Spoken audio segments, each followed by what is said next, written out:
The manga begins with someone questioning us about how we would feel if the company we worked for suddenly went bankrupt. They ask if we would feel anger, despair, sadness, or futility. Then we see a person holding a cell phone with the automated voicemail asking them to leave a voice message. Our protagonist is sitting amidst the mess of an office while responding that the answer to the above question is all of the alternatives. Wondering what to do, the unknown man begins questioning why someone didn't answer the phone. Frustrated, he yells that he was losing control and was desperate while we see the sun setting in the background. 6 months later, we see the same person looking for a job in a cafe using their phone, but they are rejected because they are too old to work there. Before hanging up, they simply respond that they understand while thinking that it is now even harder to find a part-time job because of their age. Frustrated, the young man reflects that months have passed and he still hasn't been able to find a job or even a part-time gig. In his mind, he comments that it is a significant problem since, this time if he pays his phone bill, his balance will drop to 0. Moreover, he needs to pay next month's rent, but suddenly the boy notices something. Next to him, he sees an extremely bright convenience store and wonders if that place had always been there.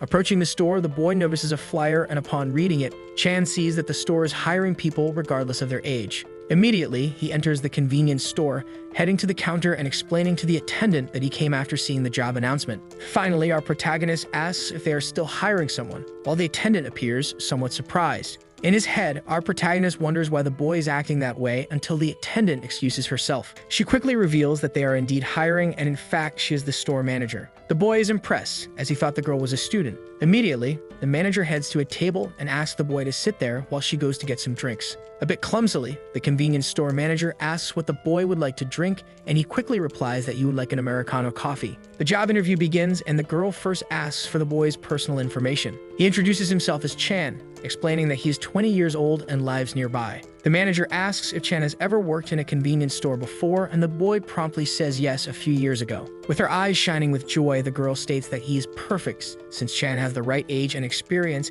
and is exactly the person she was looking for. Additionally, the manager says that she is older than our protagonist, then asks if she can speak informally, to which the boy promptly agrees. The girl finally explains that in any case, the convenience store's working conditions include a basic 1-year contract period. The shifts are night shifts every day from 10 p.m. to 10 a.m. and Chan seems a bit hesitant, as starting work would mean he'd have to sleep during the day. But before he could think more about it, the girl says that to start, he would earn a net hourly salary of 20,000 won. Before the girl could discuss the job further, Chan immediately accepts and says he will start that day. The manager then asks him to sign the contract. Without even thinking about it, the boy does so, solely focused on the large amount of money he would earn there. After a while, she asks if the boy has finished filling out everything, and Chan responds that he has. The friendly manager hands the boy his work uniform and says she will immediately begin training new employees with Chan. About 3 hours later, the manager is about to leave while telling Chan that sometimes their suppliers arrive early in the morning, and you shouldn't forget to check on that. The boy asks if they can really arrive that early, and the girl replies that it only happens when it's really urgent, and otherwise, she will handle the organization. However, with a frightening expression, she states that Chan must handle suspicious people properly and without any discrimination. Our protagonist simply responds that she shouldn't worry since he is used to dealing with suspicious people, and the girl replies that it's a relief. The boy approaches the door and before leaving wishes Chan good luck since it will be his first work shift. He also tells him to be careful. Our protagonist simply waves goodbye to the girl as he prepares for what's ahead. Relieved, he finally mutters to himself that now he'll be able to pay the rent and, most importantly, his bills with that amount of money. The young man also notes that not only did he find a job with a high hourly wage, but the manager is also a good person, as she helped him without any hesitation. Finally, Chan starts doing some calculations and states that by working 12 hours, 7 days a week, the weekly salary would be 168 million won. As for a monthly salary, it's approximately 67 to 84 million won per month, and if he works there for just 1 year, it's equivalent to a 10-year veteran's salary. In other words, even by working just 1 month, he'll be able to pay for several months of living expenses, and that was extremely perfect.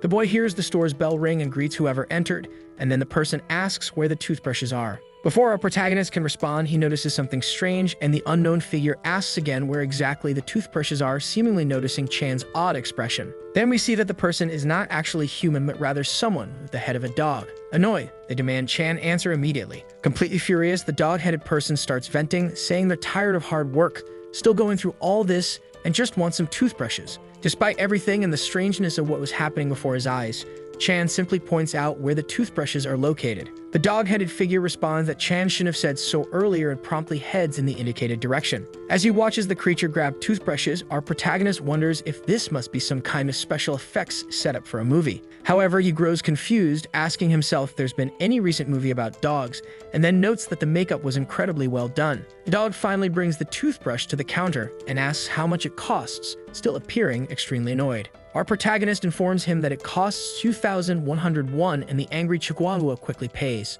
As he begins to leave, at the moment Chan notices the amount given, he tells his customer that he should take the change. However, irritated, the dog says Chan shouldn't bother him anymore and tells him to do whatever he wants with the change. Watching his customer leave, the store clerk wonders what the heck that was, as the individual was extremely suspicious. Still confused about what he had just witnessed, the boy questions how that makeup could look so realistic. Chan even comments that the bark of that person sounded like a real dog. Another customer enters the convenience store carrying a bag of coins and places it on the counter. A goblin-like creature asks Chan to exchange them for 10,001 bills. Our protagonist, seeing this extremely small, goblin-looking person, is left in shock. The clerk grabs his phone and starts calling someone while the goblin demands that the boy exchange the coins immediately. We then see that the person he is calling is the earlier manager, and the boy tells his boss that for some reason, a goblin came to the convenience store. Then there's a time skip, and we see the goblin leaving the convenience store with his exchanged money. Our protagonist, on the other hand, is slumped over the counter, thinking about how much he just wants to go home. With a completely startled expression, he declares that he's not dreaming and that he's losing his mind. Remembering the moment he counted the coins, the young man remarks that the monster was definitely a goblin. Additionally, while he got lost in counting the many coins present, the goblin kept grumbling. He had to count 145 coins of 101 and 31 coins of 501, taking 20 minutes. While talking to his boss on the phone, the boy reports that he thinks he's gone mad because of how strange the customers look. The first customer had a chihuahua's head and seemed irate, and the next was a goblin who came to exchange 30,001 in coins. Our protagonist remarks that it all felt strange. However, his boss says that it's not strange. She explains that the teleportation area in that part of the city has a higher proportion of kobolds and goblins around. While his boss is speaking, Chan interrupts her, asking for a moment, and then questions why a convenience store would need teleportation. The girl replies that it's to reach customers, but Chan becomes even more confused, wondering how a convenience store teleports and if the store manager is a magician. Calmly, as if it were any other day, the girl responds that she is indeed a mage. She then explains that her convenience store is enchanted with teleportation magic, which she cast herself. Finally, she reveals that this is why her convenience store constantly relocates to various places. The girl also admits that she should have mentioned this to Chan earlier, but says she forgot. The manager adds that she will explain the details to him another day. Finally, she asks Chan why he's acting strangely, as if he seems like someone from a completely different world. Our protagonist then, after opening the convenience store door, is met with numerous species and races entirely different from anything he's seen before. The boy sees humanoid animals, monsters, goblins, and similar beings and becomes utterly bewildered. His boss soon remarks that she was only joking earlier and that Chan shouldn't actually be from another world, but if he were, it would be hilarious. Completely shocked by everything that's happening, the boy takes a deep breath and speaks to his boss. He tells her that when she joked earlier about him being from a different world, it was actually true. He is someone who lives in a different world. The boy explains that where he comes from, magic doesn't exist, let alone different species, leaving his boss completely stunned. Confused, she wonders what she should do in this situation while our protagonist appears puzzled by something. Chan, meanwhile, looks outside the convenience store and through the glass sees a person with a feminine appearance and long horns. That frightening-looking girl begins to open the door, making the boy panic. Afraid of the situation, the boy starts backing away and crouches near a shelf. Concerned, his boss asks what's happening and if Chan is okay. Confused, Chan asks if his boss is also from a different species. While the girl, who earlier had scared Chan, is now calmly shopping, a boss asks if Chan can hear her. He replies that he can and asks the girl to continue speaking. Then she mentions that it seems Chan has somehow crossed into their world. However, she admits she has no idea why this happened. We then see that the boy is hiding behind the counter, and at this moment, his boss comments that she's never experienced anything like this, making the boy even more worried. Our protagonist finally musters his courage and says they first need to deal with the current customer, asking how he should handle these different species. The girl prepares to respond, but at that moment, Chan sees the customer who was in the store for some reason, lying on the ground and laughing hysterically. He quickly informs his boss about what's happening. Hearing this, the girl seems a bit concerned and asks him to describe the woman. The boy explains that the customer has horns on her head and small bat wings on her back. Immediately, his boss recognizes that it's a succubus and reassures him that they aren't very dangerous, so Chan shouldn't worry. After this revelation, the girl instructs Chan to look for a curse detector under the counter. She also mentions that the curse detector is quite flashy because it's very colorful, and Chan begins searching for it. After searching for a while, the boy wonders if a curse detector is really colorful and what colors it might have. The boy then finds an extremely bright and pink magic wand. Chan asks his boss if that toy wand is actually a curse detector, and the girl confirms that it is. The manager explains that if someone is affected by a curse, they usually become depressed and tend to take the test. That's why she chose a colorful toy to lighten the mood of such customers. The girl also explains that to use it, Chan needs to place the toy against the exposed skin of the customer, press the button, and wait. But before the boy can process this, the succubus arrives at the counter, still acting in a frightening manner. Looking at this creature, who seems to just want to purchase an item, the boy is utterly terrified. Mentally, the boy complains to his boss, recalling that she said succubi aren't dangerous. However, accidentally, he presses the button on the wand. For some reason, the wand quickly flies out of Chan's hand and hits the poor succubus on the head. Unable to resist the attack, the girl begins to collapse to the ground while Chan remains motionless. The succubus is completely defeated, and after falling, all the items she was holding scatter across the floor. Our protagonist, still holding the item, is completely confused, and the device starts emitting a pink glow. Chan promptly gets up to analyze what happened to his customer. He approaches the girl and observes her completely unconscious, lying on the ground. Terrified and panicked, he informs his boss that he accidentally killed a customer. Our protagonist explains what happened to his boss, and upon realizing that the customer was hit by the curse detector, she is genuinely surprised. However, the girl calmly tells Chan not to worry, as that's exactly how the detector is supposed to work. Then she asks what the test results were. The boy replies that the wand was glowing violet, and she suggests Chan discreetly take a curse remedy medicine from the medicine aisle. He grabs one of the medicines, states its name, and then asks if it's the one his boss was referring to. The girl confirms it is and instructs Chan to give the customer just 2 pills. Confused, the boy asks if the unconscious girl is suffering from homesickness. His boss explains that it's slightly different, but that the medicine should still have an immediate effect on the succubus. Our protagonist notices that for some reason, the succubus is waking up and informs his boss. Then, remembering the earlier moment when the girl acted like a monster, he tries to speak to her. Chan decides that he should first evaluate the situation from a safe distance while trying to call out to the customer. He asks if the girl is feeling better now and then politely requests that she take the medicine. But when he turns around, the girl, who previously had a terrifying expression, now looks much friendlier. In his mind, Chan comments that upon closer inspection, the girl seems to be much better. Our protagonist asks if his customer is okay, but the girl covers her mouth as if about to vomit. He tells her to wait a moment, but it's too late. The succubus throws up everything she had in her mouth. Afterwards, she seems incredibly relieved and much happier compared to before. Having done that, the succubus remarks that she feels completely renewed. Furious at the mess he now has to clean up, the clerk states that if she's done, she should leave. However, shamelessly, she just looks at our protagonist again. With an extremely cute expression, the girl points at Chan and comments that it's cold. The boy, on the other hand, wears an extremely confused and irritated expression. The girl seems to become slightly dizzy and suddenly collapses to the ground. Looking closely, Chan realizes that for some reason, the girl simply fell asleep. Another customer, with white hair and pale skin, enters the store, calling for the boss. With an extremely puzzled expression, he questions what's going on as he sees Chan with a very annoyed face next to an unconscious person. Irritated, our protagonist greets the boy and asks if he's looking for something. Somewhat confused, the young man asks if Chan has a 17-degree blood bag. Chan speaks to his boss on the phone while the pale customer searches for what he needs.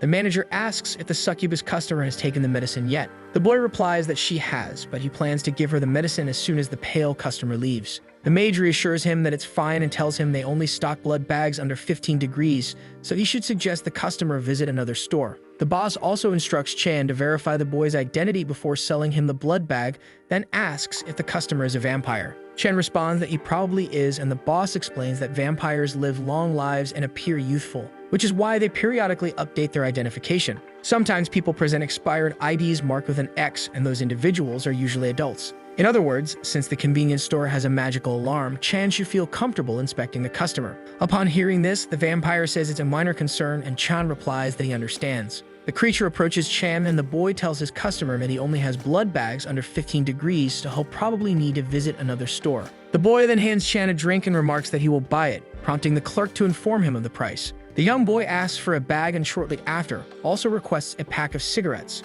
Confused, Chan asks what kind of cigarettes the boy wants, and he seems a little unsure. The boy soon points to one that catches his interest, still looking somewhat confused. Our protagonist begins scanning through the options to determine which one his customer wants. As his hand hovers over a specific pack, the vampire becomes very interested and insists that it's the one beneath Chan's hand. The boy continues his requests, but the clerk turns around and starts to feel suspicious of the young boy. Trying to play it cool, the boy scratches his head as if nothing happened. Noticing the boy's strange behavior, Chan suspects that he might be underage.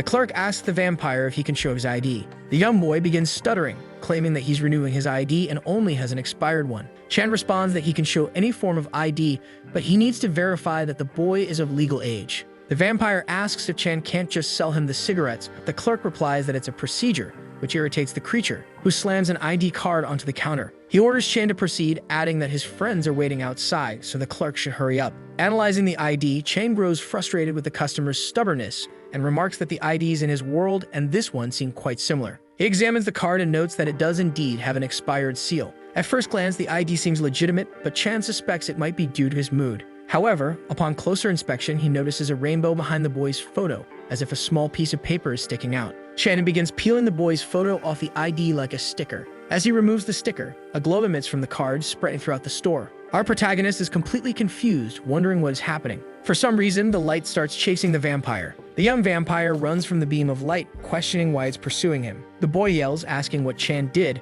but the clerk merely apologizes before pointing out that the ID belongs to the customer, so he should know what it is. Desperate, the vampire instructs Chan to put the sticker back, but the boy remains puzzled. Meanwhile, the succubus appears to be peacefully resting. Finally, the glow subsides a bit, and when Chan looks at what was behind the sticker, he discovers something unbelievable. Our protagonist sees an adult completely different from the boy standing in front of him and becomes furious. Chan informs his customer that the sticker has disappeared, and afterward, the document has changed. The clerk remarks that he doesn't know what his customer did, but that ID is undoubtedly fake, which the young vampire denies. At that moment, Chan reveals that he's on the phone with his boss and asks if she heard everything. The girl responds that she did and says she'll call the police. The vampire, panicked, grabs his fake ID and quickly runs away to avoid getting caught. The boss then admits that she didn't understand anything and asks Chan to explain the situation, to which he readily agrees. After some time, our protagonist concludes by saying he was suspicious, and it turned out as he thought the boy was underage. His boss praises him, saying that's incredible.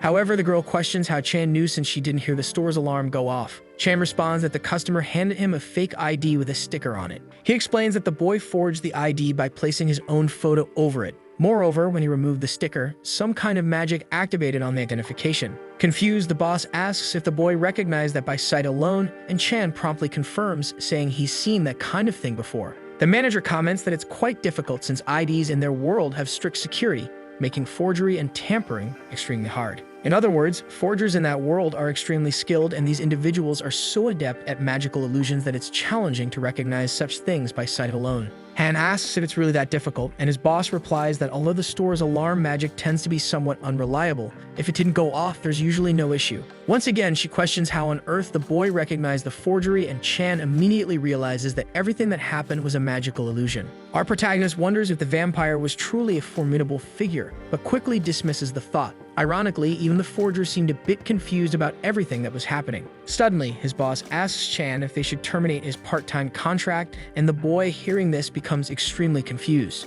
Completely panicked, Chan asks if he did something wrong. However, the boss replies that on the contrary, he's doing very well, but since he's someone from another world who accidentally ended up there, she's worried it might be scary or difficult for him. To her surprise, Chan responds naturally that he's fine. He says it's not particularly scary or difficult and that he genuinely wants to continue working. In his mind, Chan thinks that it seems his boss is genuinely concerned about him. After all, it is an unusual situation, but he has to keep working there, or else, starting next month, he'll have to live as a homeless person. The boy pleads with the manager to let him continue working, and she promptly agrees but warns that she won't deal with complaints later. Chan agrees and immediately asks if it's okay to keep talking to her on the phone today, and she consents. She then asks if the boy has given the succubus customer the medicine, and he finally remembers. The boy comments that he'll give her the medicine right away. Our protagonist pours the powder into the girl's mouth while she's in a deep sleep, completely unbothered. He observes the girl sleeping peacefully, seemingly unaffected by anything. Shannon tells his boss that he gave the medicine to the customer, but there hasn't been any reaction. His boss, on the other hand, reassures him that since he administered the medicine,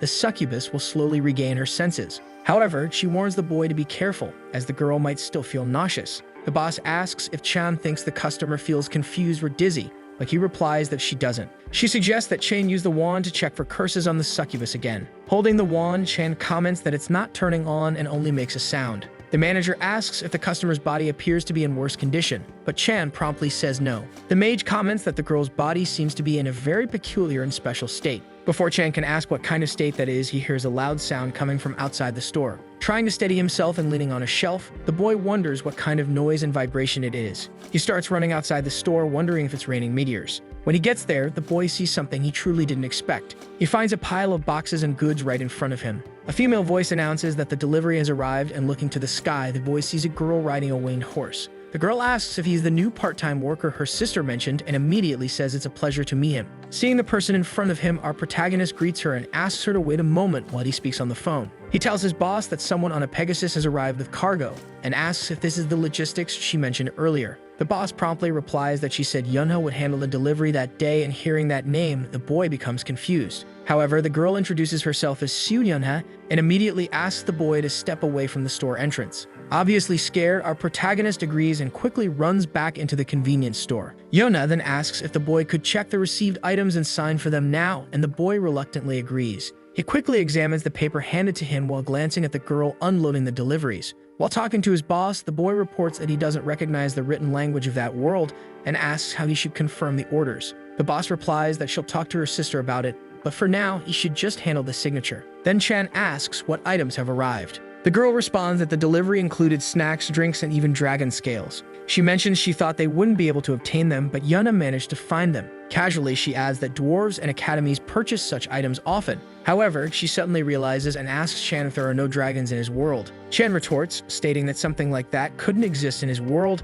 as there are no magical or mystical species there. His boss replies that Chan's world must be even more outdated than their rural regions. Chan finally asks her not to compare other people's worlds, and at that moment, he notices that the succubus inside the store is waking up. The clerk tells the customer that she's finally opened her eyes, and that's a good thing. He then explains to the succubus that he will calculate her bill now that she's awake. However, the succubus suddenly asks Chan what love is, leaving him completely confused by the question. Gallantly, Chan helps the customer walk to a taxi. He places the girl inside while she appears to be dozing off, hugging something. Our protagonist informs his customer that here is the receipt for the medicine she took earlier in her card, then hands over her items. However, the girl seems a little confused by the situation, and Chan asks her to hold everything properly, otherwise she might lose it. The taxi driver, on the other hand, asks Chan if the customer had been drinking alcohol. Our protagonist explains that he thinks the girl was under some kind of curse, but now that she has taken the medicine, she should feel better. However, he adds she still seems unsettled, so the driver should be cautious. The customer, meanwhile, keeps asking what love is.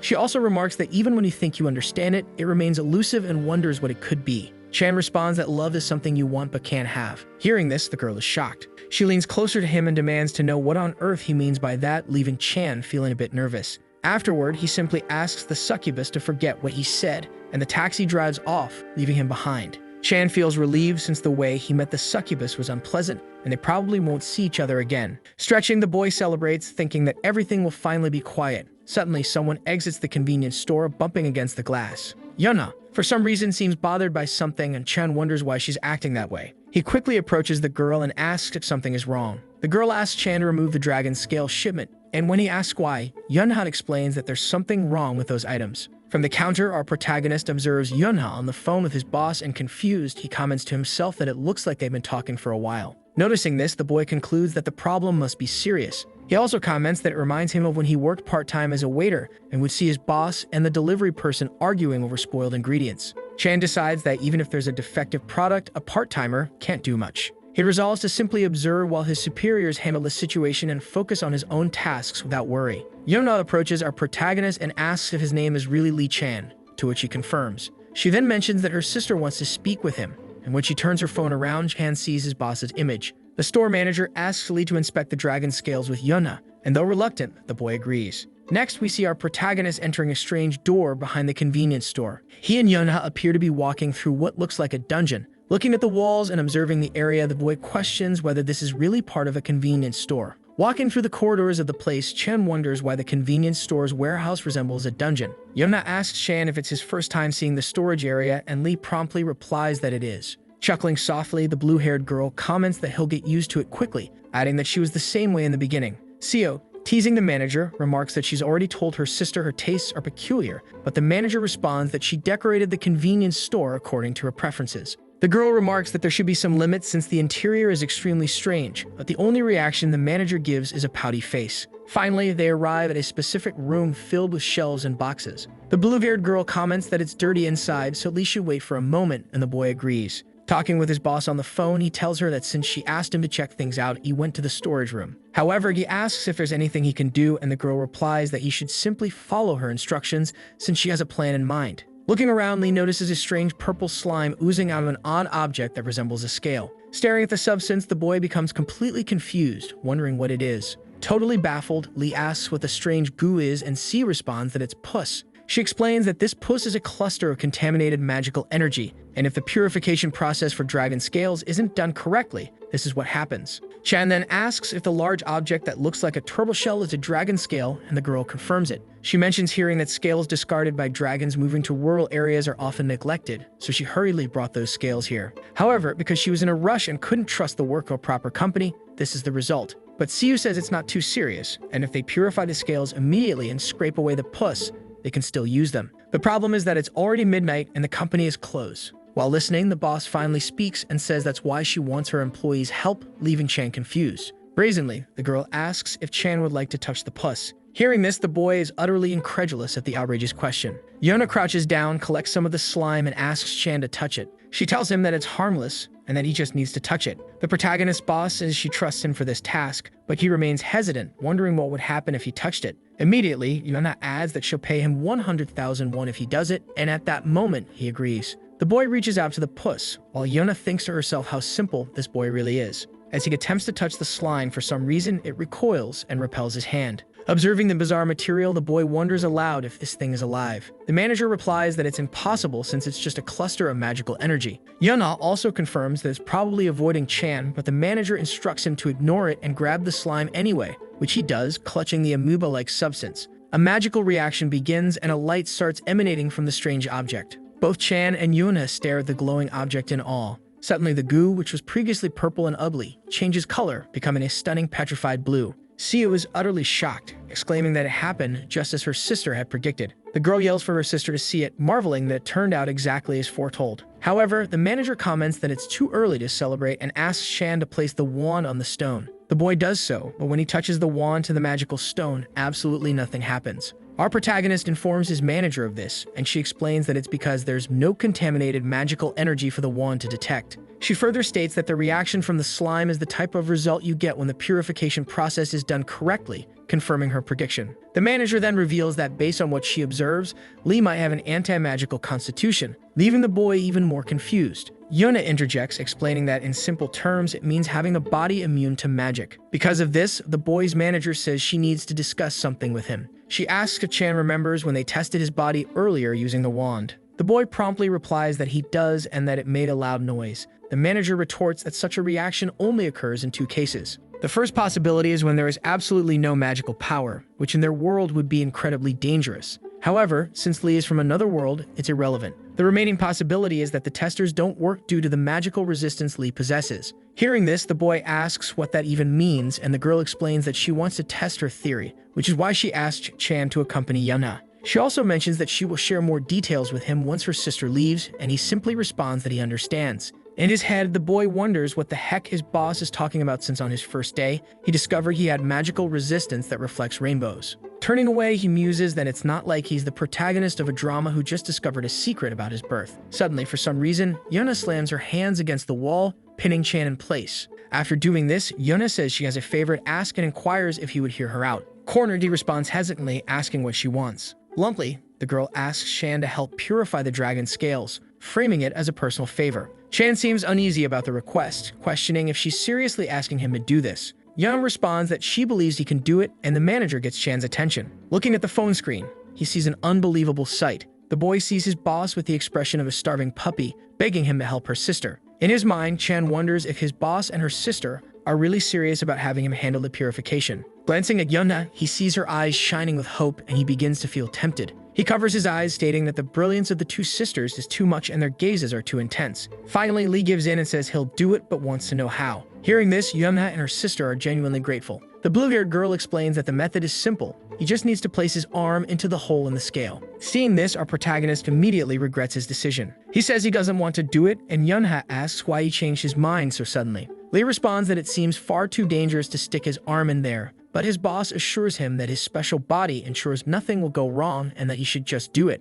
She continues pleading, but the boy insists he won't do it because he doesn't have the courage. However, looking at the phone screen, he sees his manager promising a bonus if it works, flashing some bills for emphasis. Now confident, the boy promptly agrees, saying he'll do it and that if it hurts, he's going to scream. Approaching the dragon scale, the boy remarks that it looks even grosser up close. In his mind, however, he convinces himself that he really needs the money and will endure it. Shannon closes his eyes to focus, stating that he's doing this only for the bonus, and begins plunging his arm into the scale. His arm is practically sucked into the scale, triggering a reaction. He finally goes all the way, his entire arm engulfed by the strange goo. Yuna, seeing this, approaches and asks if he's really okay. The boy promptly responds that he's fine, but there's some kind of force pulling him deeper into the hole. Seo hears this and asks him to hold on because she'll pull them out immediately. However, the scale continues to pull the boy in. Watching this, Chan realizes that the puss is being drawn into the hole while the glowing light from before spreads throughout the scale. Finally, the boy is freed from the hole, getting thrown backward along with Seo as the radiant energy begins repairing the scale. The scale regenerates completely, and all the puss is reabsorbed into it, sealing the hole with a new shell.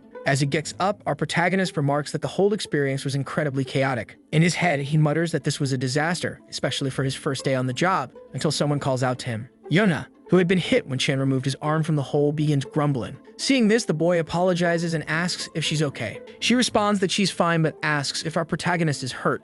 Lee replies that he's okay, and thanks to her, he didn't hit his head on the ground. Yuna, standing up, then asks if he could check the dragon scale, and he promptly agrees. Our protagonist picks up the toy wand and approaches the dragon scale, touching it shortly after. The boy reports that there's no reaction, just like with the rock earlier, and upon hearing this, Yuna declares it a success. The girl begins profusely thanking Lee for his help, saying that thanks to them, they avoided the loss of tens of millions of won. Later, we see Yuna on her Pegasus, reporting that Lee worked hard and that she had already contacted her sister to inform her that the task was successful. Our protagonist, on the other hand, asks if she doesn't come there every day. Yuna replies that dealing with deliveries is quite challenging and takes a lot of time. Lee wishes Yuna a safe journey, but the girl yells at him to stop being so formal. Seo adds that her sister, the manager, mentioned that Lee is a year older than her. She encourages him to call her Nuna, and the boy reluctantly says he'll try. Shortly after, he calls her Nuna, and she adjusts her glasses before taking off on her Pegasus. Flying away at sunrise, she tells him she'll see him again another time.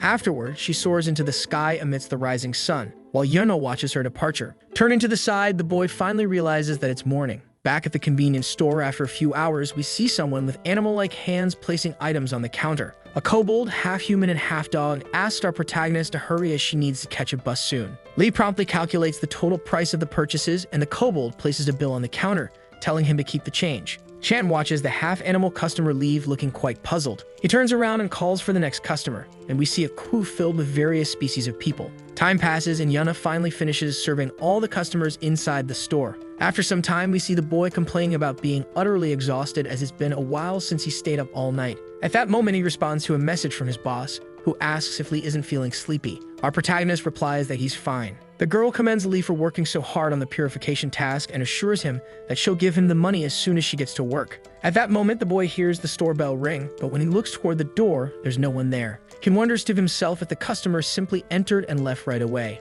Chen replies to his boss that he doesn't usually sleep much at night, and the girl comments that it's not healthy and says she'll give him a sleeping potion, which surprises Chan. In his head, the boy thinks he's never received a magical potion in his life, and at that moment, someone calls out to Lee. However, when our protagonist looks to the side, he sees absolutely nothing, only hearing a faint voice calling for him. Standing up, the boy sees something that leaves him astonished. He spots a little girl with 2 white horns and an angelic appearance, asking if he has colored paper. The girl, besides asking about colored paper, also asks if he has scissors. Our protagonist replies that both items are on a high shelf and asks if she would like him to get them for her. The little girl declines, saying it's fine and thanking him for his help. She heads to the spot Chan mentioned while he watches her. Observing the child trying to reach the paper, Lee thinks she seems quite mature but notes that her skin is very pale. In his head, he wonders if the girl might be some kind of reptile. The little girl, meanwhile, continues trying to grab the paper but is too short to reach it. She starts to tear up, and at that moment, Chan steps out from behind the counter to help her. He quickly grabs the materials she requested and meals to hand them to her.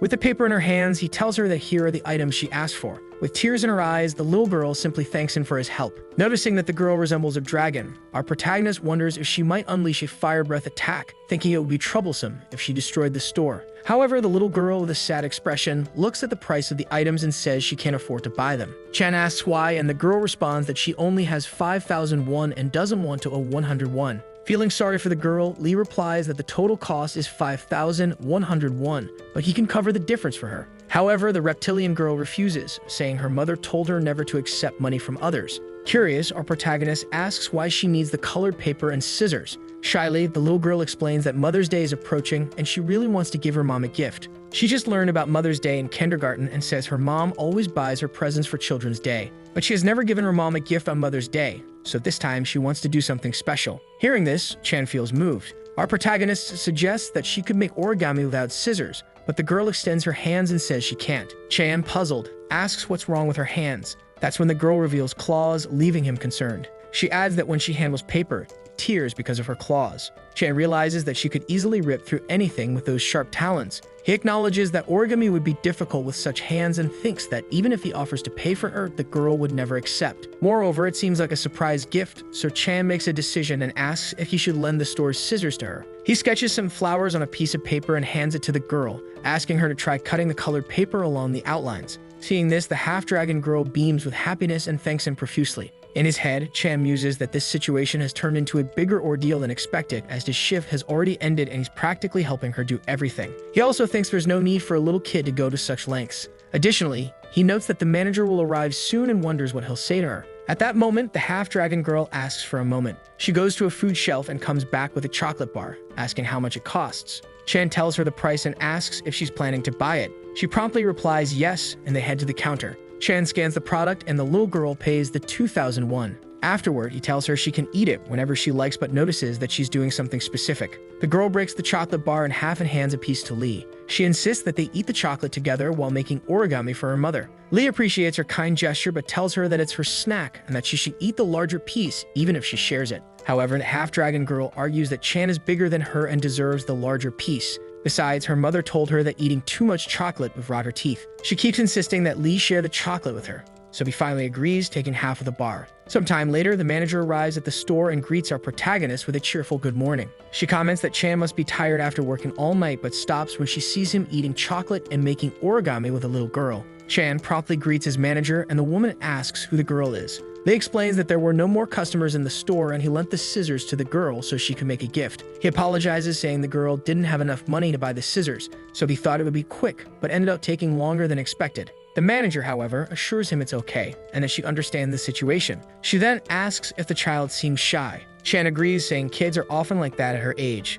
The manager nods but adds that this child is from a very special species. In fact, the girl is a pure-blood dragon. The manager explains that dragons go through a 3-year growth period in their egg state before they are born. During this growth phase, part of their body develops along with their horns, the organ for detecting magical power. She adds that while this isn't an issue for adult dragons, young dragons struggle significantly with it. Young dragons can see others' magical power as colors through their horns, but since they are still young, they cannot control this ability well. Often, magic is detected unconsciously, and the dragon lacks the experience to distinguish people based on color, putting them at risk. This is why judging whether someone is good or bad is something that can only be determined through personal life experiences. Chan asks if his boss means it's dangerous because young dragons don't have that experience yet, and she confirms, explaining that someone's appearance doesn't indicate their character. That's why dragon parents are very protective of their young, especially pure-blood dragons who are raised with stricter guidelines. At that moment, the dragon girl finishes cutting her flower out of the colored paper and proudly shows it to Chan, saying it's ready. The manager approaches the little dragon, complimenting her for doing such a great job. But the girl suddenly bolts, hiding behind Chan and appearing extremely wary of the manager's presence. Feeling slightly shaken and offended, the manager tries to convince herself that it's just a misunderstanding. She explains to the half-dragon girl that Lee needs to go home since he worked all night and needs rest. The girl hesitates, so the manager asks if she could come back later. The little dragon looks at Chan, who meets her gaze. He tells her she can leave her project here and return in the morning whenever she has time to continue her origami. The girl, with a hopeful expression, asks if she can really do that. The store manager assures her that she's always welcome and can visit them anytime. Hearing this, the girl instantly thanks Lee first. Then she remembers the manager and thanks her too, calling her ma'am. which slightly offends the manager. Looking to the side, Chan notices that his boss is completely irritated for some reason. Unhappy about being called ma'am, the manager asks the girl to call her sister instead, and the half-dragon girl quickly complies. Meanwhile, Lee thinks it's best not to bring up the manager's age now, as it would definitely irritate her further. A little while later, the two watch the young dragon girl leave. Now that the little girl is gone, the manager begins preparing to close the store. She starts humming while Chan looks somewhat puzzled by everything that just happened. Shortly after, the manager asks Lee to open a specific drawer, and he asks which one.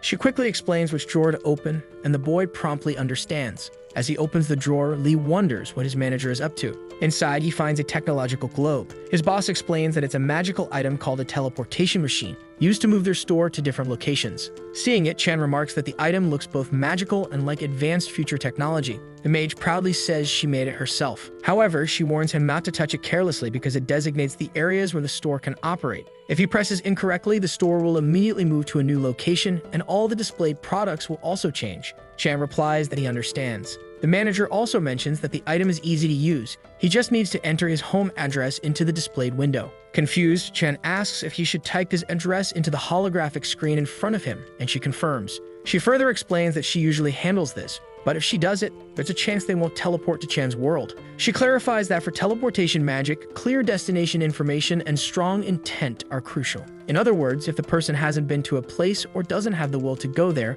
the teleportation won't happen. Since she doesn't know much about Chan's world, it would be useless for her to operate the machine. Knowing his world better, Chan is the best person for the job. Our protagonist shifts his gaze to the magical item, feeling a bit hesitant. Chan acknowledges that his manager explained the teleportation device is magical and based on the purification of the dragon's scale. She mentioned that magic doesn't affect its constitution. However, he doubts that since his body repels magic, the teleportation might not work even if he tries. His manager, unfazed, reassures him not to worry and to simply trust her. With an excited expression, she insists that it will absolutely work. Seeing her confidence, Chan thinks to himself that at least he should give it a try. He also convinces himself that his manager isn't the type to make him do strange things and asks if all he needs to do is enter his home address on the screen. The girl eagerly confirms and instructs him to focus on wanting to return home desperately. She adds that whether it's a good or bad memory, if he truly wishes to return, the teleportation will succeed. As Chan types in his address, he begins mentally visualizing his desire to go back home. He reflects that while his world is cruel, betrayed by the company he once worked for, it's also a place where he experienced moments of happiness. He remembers the fun times spent with friends in his youth and how ironic his world feels. When he opens his eyes, he realizes his manager is calling him. She asks him to step outside the convenience store and check if it worked. Chen asks if it succeeded, and she replies she's not sure, which is why she's asking him to verify. He walks to the store doors and opens them, witnessing an unbelievable sight. Before him is the familiar sunlit city he knows so well. Looking around, he confirms that it's indeed his neighborhood and marvels at how he teleported back to his world in just 1 second. His manager joins him, stating that this confirms everything. She reveals that Chan's physical constitution can be influenced by his own will. The girl asks what he was thinking when purifying the dragon's scale, and he responds that he thought it would be good if it were purified. The manager explains that if his magical resistance were absolute, the magic in the scale would have likely been destroyed, rendering it unusable. In other words, the successful purification occurred because Chan's intent was reflected in his constitution. Confused, Lee asks if she asked him to do that based solely on her hypothesis. She cheerfully confirms, saying it wouldn't have worked otherwise. Ultimately, the conclusion is that Lee can control his magical resistance through his will, and the manager believes this is somehow connected to why he ended up in her convenience store. She adds that she'll need to observe further to understand it fully and asks if Chan has any questions. He replies that he has none, and with an envelope of money and a magical sleeping potion in hand, the manager tells him he's free to leave. Chan does so, and after some walking, arrives at his empty, small, narrow, and old one-room apartment. Looking around, Chan reflects that this is indeed his home and confirms that he's truly returned to the place he used to live. He remarks that he'll have to work that night and decides to set an alarm in advance. Taking his phone out of his pocket, he notices the magical sleeping potion his manager gave him. He muses that he didn't think she'd actually do that for him, but wonders if it will work. After setting his alarm, he sits on his bed, preparing himself and assures himself that since his manager made it, it will undoubtedly work. Taking the potion, he questions if he'll sleep so deeply that he won't hear the alarm, but it's already too late. Sometime later, he wakes up instantly. It's already night. His alarm blares, and as he fumbles for his phone, he begs for the sound to stop. Looking at the screen, he sees that only a minute has passed since the alarm started, confirming that the potion worked effectively. Stretching as he heads to work, Chan notes that he slept incredibly well thanks to the sleeping potion. He realizes that everything actually happened. It wasn't just a dream. As he wonders if the convenience store remains in the same location, he suddenly finds it right in front of him. Seeing its lights again, he feels deeply impressed. Chan opens the convenience store door and thinks that since the store is truly there, he's now certain it wasn't a dream. However, he wonders if he's the only one who can see this place. When he opens his eyes, he sees someone arguing about why they can't do something. In front of him is a bald person with pointed ears. This being continues arguing for some reason with the manager about the price of some drinks he had consumed. The girl, handling it with a blank, tired expression, listens to his complaints with visible irritation. Unaware that he's causing a disturbance, the drunk elf keeps complaining, while the manager grows more annoyed. He keeps begging the manager to let him drink there, while Chan sighs, wishing it were a dream. The manager firmly reminds the customer that drinking inside the convenience store is illegal.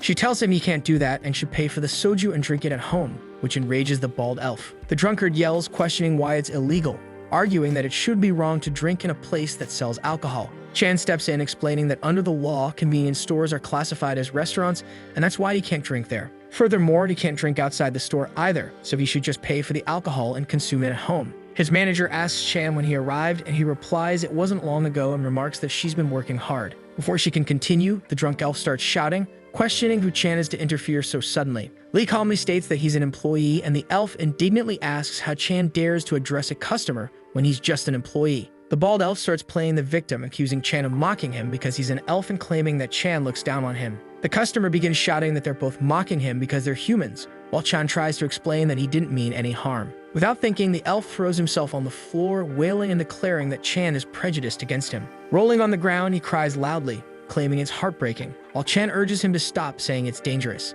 The elf keeps sobbing, and our protagonist attempts to calm the situation until the manager, exhausted, presses a red button. A short time later, a police car arrives at the convenience store. We see a wolf-like officer leading the handcuffed elf to the vehicle. Another officer, an elf herself, is taking the manager's statement and asking if the bald customer didn't pay for his drink. After confirming her story, the manager says she can show the records to the officer, leading her to a back room. The officer enters the room, assuring the manager it's fine and that she'll return after reviewing the records. The manager tells her to take her time. Back at the counter, Chan remarks to his boss that elves in this world are quite different from what he imagined. The manager asks what kind of image elves have in Chan's world, and he explains that they are seen as noble and beautiful. Lee comments that he always thought of them as highly refined beings, but witnessing this incident left him disappointed. The manager responds that elves were indeed a noble species before the war. She explains that decades ago, there was significant scientific advancement in their world. As a result, many technological artifacts were developed to make life more convenient for all species, thanks to humans.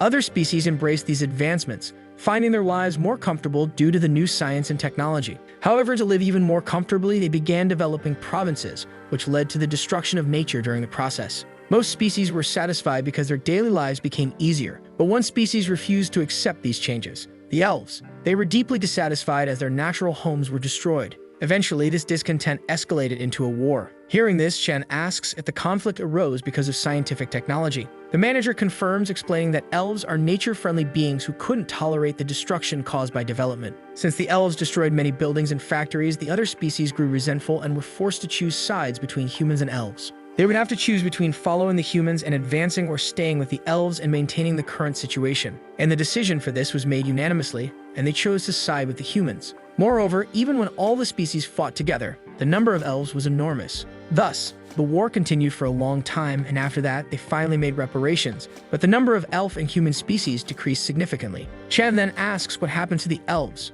and the woman explains that after the war ended, the survivors faced discrimination and lived under tremendous oppression. Although this has greatly diminished recently, she asks if our protagonist remembers the elf police officer who checked the cameras, and Chan replies that he does. The manager states that it probably took a lot of effort for her to get that job, even to the point of dyeing her hair blonde and black. She also concludes that it is why, if any of the customers were elves, Chan should treat them well, but the boy questions if he should even treat the rude ones well. However, his boss instantly responds that he doesn't have to. The woman comments that our protagonist should simply walk away if a customer yells or curses at him, and that you shouldn't suffer for that reason. Chan states that his boss should leave at that moment since her shift was already over, but the woman replies that she will leave as soon as the police officer returns. The elf police officer, after leaving the room, says she finished checking, and at that moment, the manager thanks the officer for her hard work. She asks if she could talk to the elf while heading home, and the woman readily agrees. The elf also states that they will take the elf suspect with them for now and that a level of punishment will probably be decided after hearing the circumstances.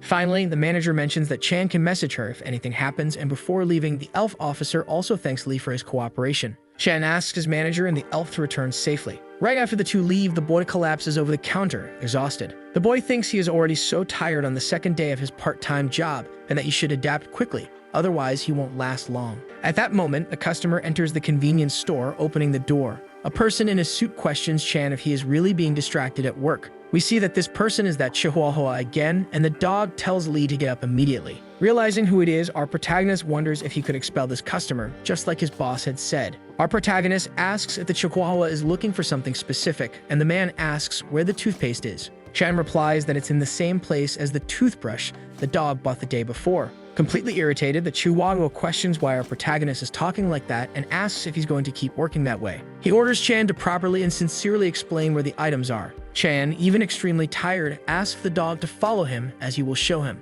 Lee goes to the toothpaste shelf and says the dog can pick any of them. The dog asks which toothpaste is the best there. However, Lee replies that he doesn't know. Hearing this, the dog states that the boy works there and doesn't even know that, and mentions that a customer will only buy something if the employee promotes it well. Although irritated, Chan glances to the side, sees something, and has an idea. He asks why the dog doesn't take the buy one, get two offer. However, the Chihuahua replies that he doesn't need 2 tubes of toothpaste, but Lee counters that since one is free, it would be beneficial for him to take it. The customer stares at the promotion while still irritated. After thinking for a moment, the Chihuahua heads to the counter and places a bill on top of his product, saying he will pay now. Lee informs him that the total will be 3,201 and that the price of a bag is 101, asking if the dog will take one, and he agrees. Looking to the side, the dog notices a product that catches his attention, and shortly after, he picks it up. After this, he says he will buy that as well, and Chan replies that the total will then be 6,301. Chan also remembers the offer where when you buy a toothpaste,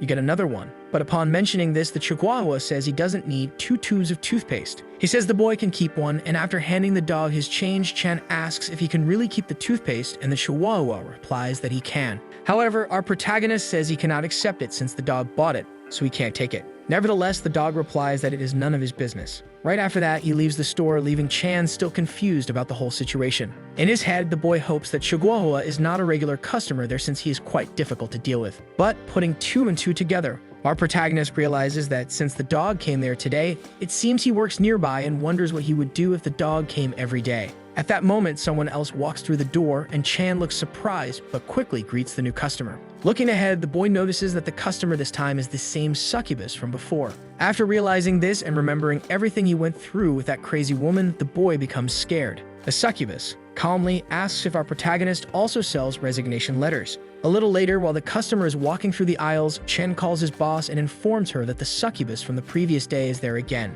His boss asks about the woman's condition, and he responds that she seems to have had little to drink but is sweeter than the previous day. The manager asks the boy to also check her condition with the curse detector, and if the result is good, Chan should just leave her alone. And our protagonist responds that he will contact his boss if the results seem strange. After hanging up the call, our protagonist wonders what he should do since he is a little afraid she might act like a ghost again.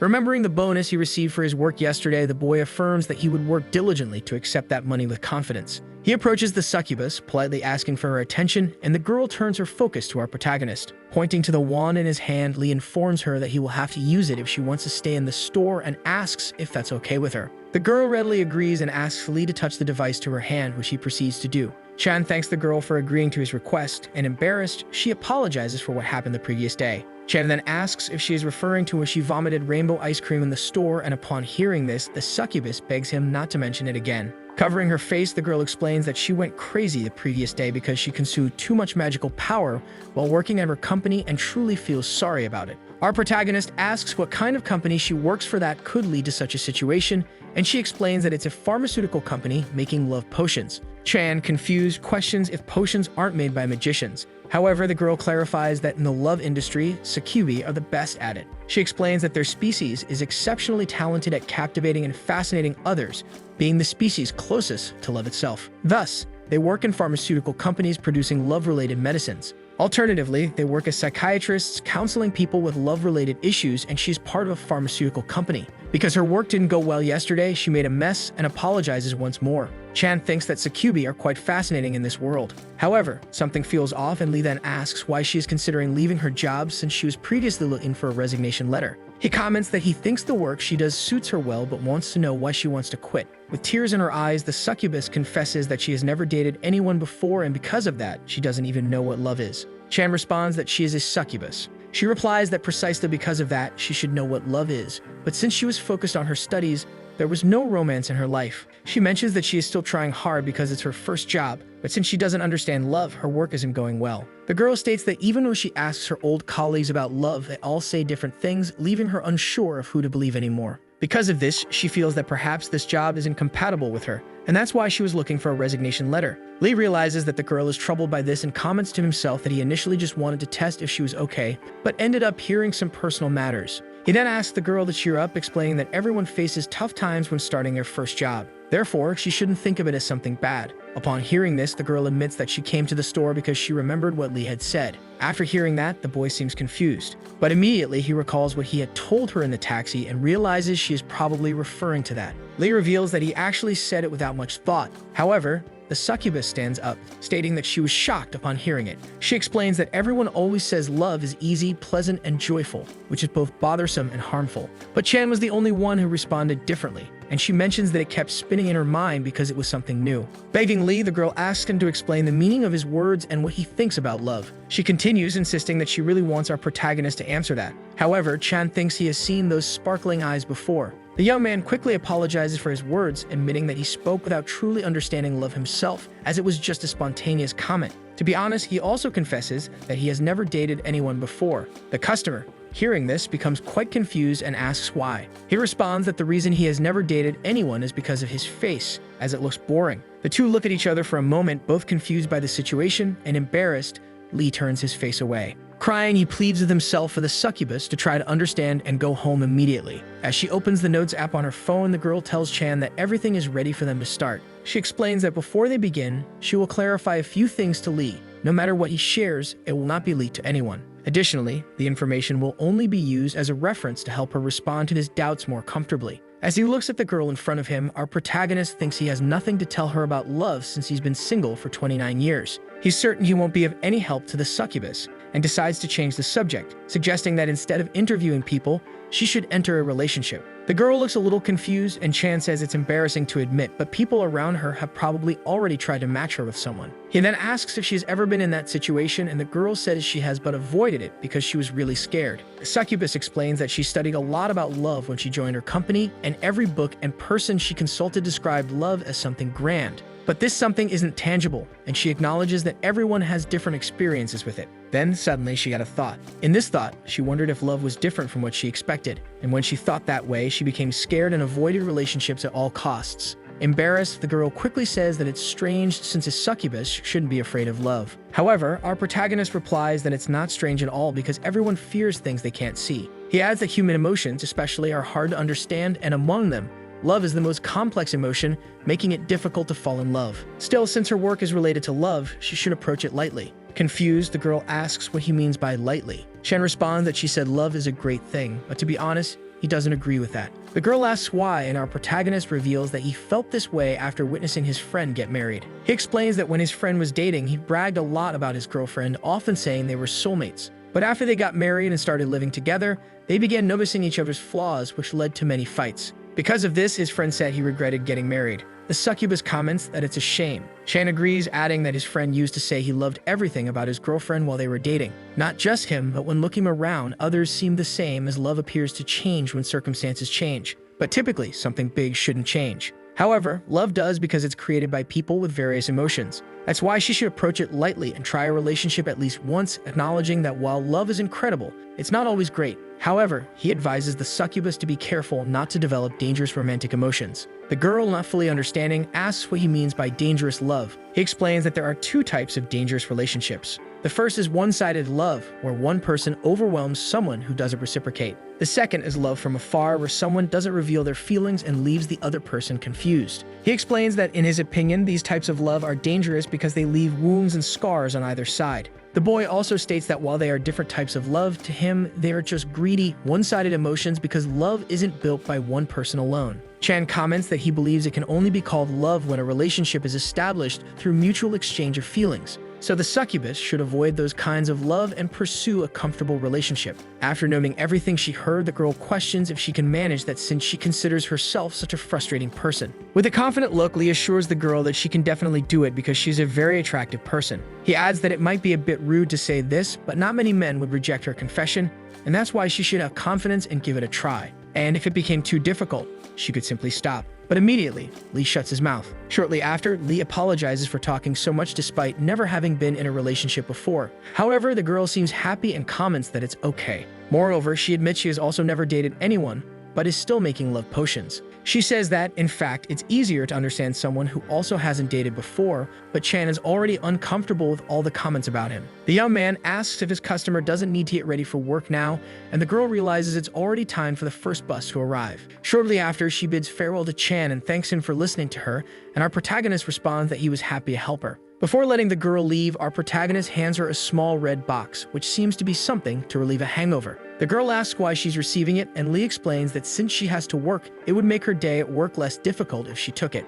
Hearing this, the girl promptly accepts it, taking the box from Chan's hand and thanking him. Just before leaving the convenience store, the girl asks if Lee wouldn't mind her coming back again sometime. Later, while getting ready for her shift, the manager asks Chan if he's sure if he wants that succubus customer to return, and the boy responds affirmatively. However, his boss states that her employee doesn't need to welcome such customers so easily next time. She also warns that Chan should be cautious around Succubus because they are a species with strong obsessions. If he meddles with them, he could get into trouble, so the young man should be careful, to which Chan responds that he will keep that in mind. The manager comments that she didn't see the pure-blooded dragon girl that day, and Chan replies that she probably still has things to do. Suddenly, the two hear a loud crash and look to the side to see what it was. Chan asks what that noise was, and his manager responds that she doesn't know, but it must be something metal. The two step outside to see a fallen bicycle, and the manager asks if anyone is hurt. They then see that the one who fell from the bicycle is a metal doll, and the manager asks if he's okay. The metal man responds that he's fine and quickly thanks them for their concern. While helping the robot up, the convenience store owner comments that he can't possibly be okay,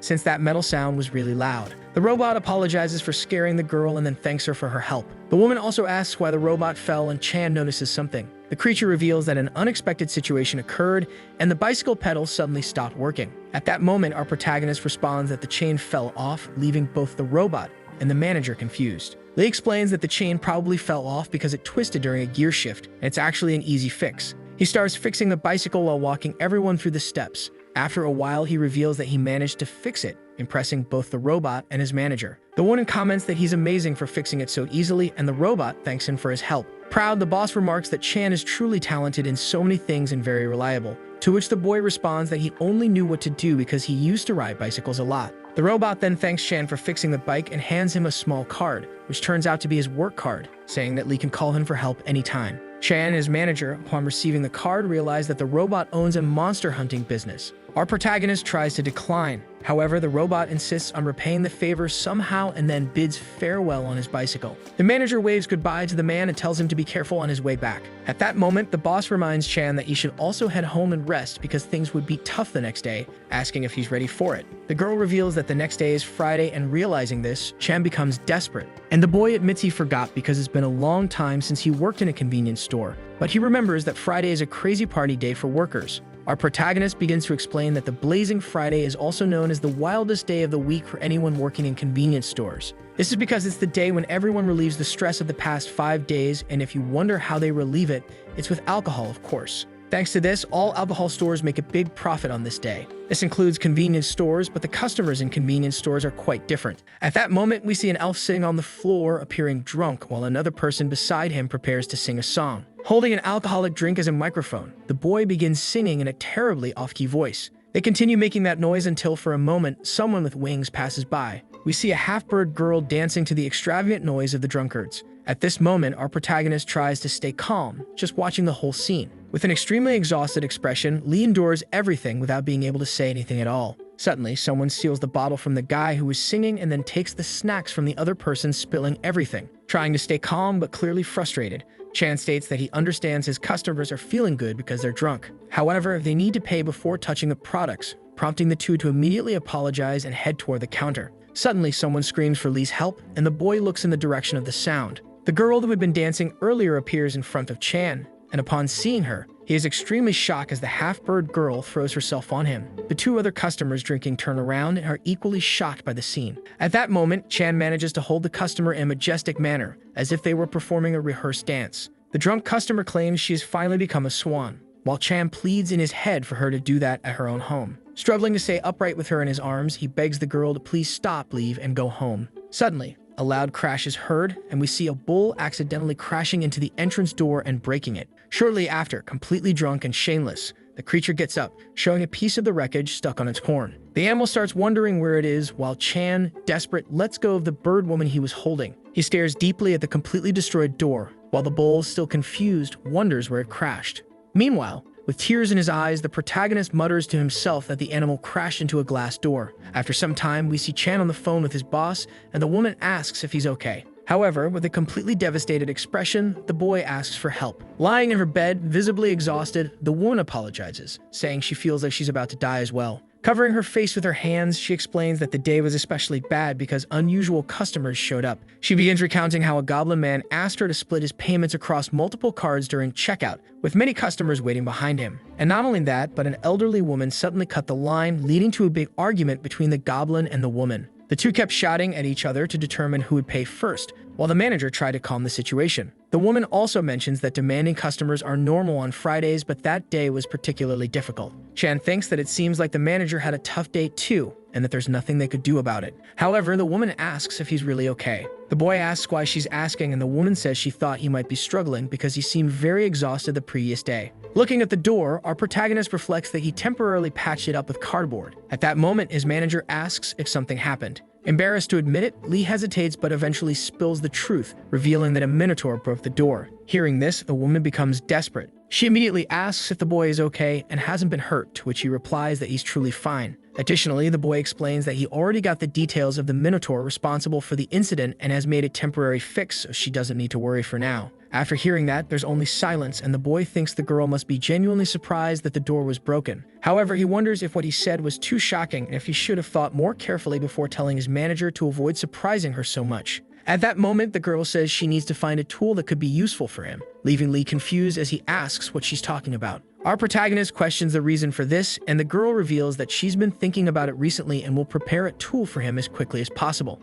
Lee tries to stop her, saying his manager doesn't need to do that, but the girl explains that all species in that world have magical powers. Moreover, each species has abilities based on their characteristics, such as elves, who stay youthful and live for a long time, or Succubus, who are skilled at captivating people, and so on. And in any case, among these species with various abilities, Chan faces the highest risk of being exposed to the dangers of that world because he is from a different place. She states that fortunately, the boy has an anti-magic constitution and can control it with his will, giving him some level of protection. However, they don't know if this ability can protect him from extreme magical powers, and of course, he also can't win physically. So the tool would ensure his safety without burdening him, and Lee simply responds that he'll look forward to it. Finally, the girl says she'll search for some equipment for now and wishes Lee good luck with the rest of his shift. Afterward, Chan thinks that his manager is truly a kind person who genuinely cares about him, even though he's just an employee. The boy also mentions that he should at least buy her something with his first paycheck to repay her kindness, even if just a little. At that moment, someone enters the store politely addressing Lee, and the boy promptly welcomes the new customer,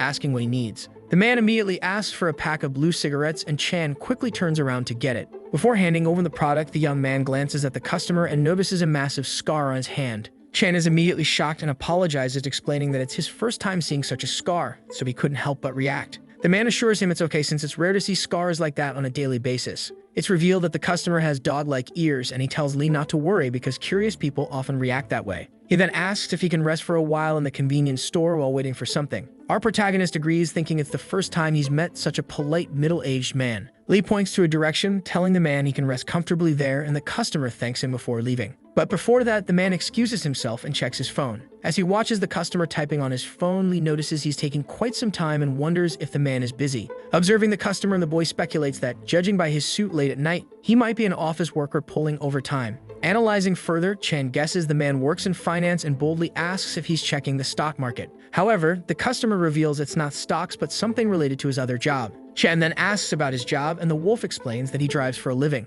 Turning his phone to show the screen, the wolf reveals he works as a driver. A moment later, we see several cars stuck in traffic outside the convenience store. As our protagonist watches, he comments to himself about the many vehicles in the jam. Looking at his customer, he notes that the man, resembling a kobold knight, is quietly checking his driver service app. The boy realizes there aren't any strange customers tonight, just someone polite, and he finally feels the pleasant rhythm of work hours after so much chaos. With an extremely cheerful expression, the young man wishes that every day can remain this peaceful, but suddenly, the customer stands up and excuses himself. He shows a map application on his phone and asks if Chan knows where a certain location is. Chan apologizes, explaining that he had recently started working in that area and didn't know much about it. The customer responds that it's good to know. He adds that it hasn't been long since he started working as a driver either, and the young man asks if his job is easy. Chan replies that it was until the previous day. But that day, a minotaur broke the door, leaving him completely exhausted. After hearing that, the customer chuckles slightly. He says he was wondering what had happened to the door. Suddenly, both are startled by a loud noise coming from outside. Lee looks out the window, wondering what happened, only to see that one car has collided with another.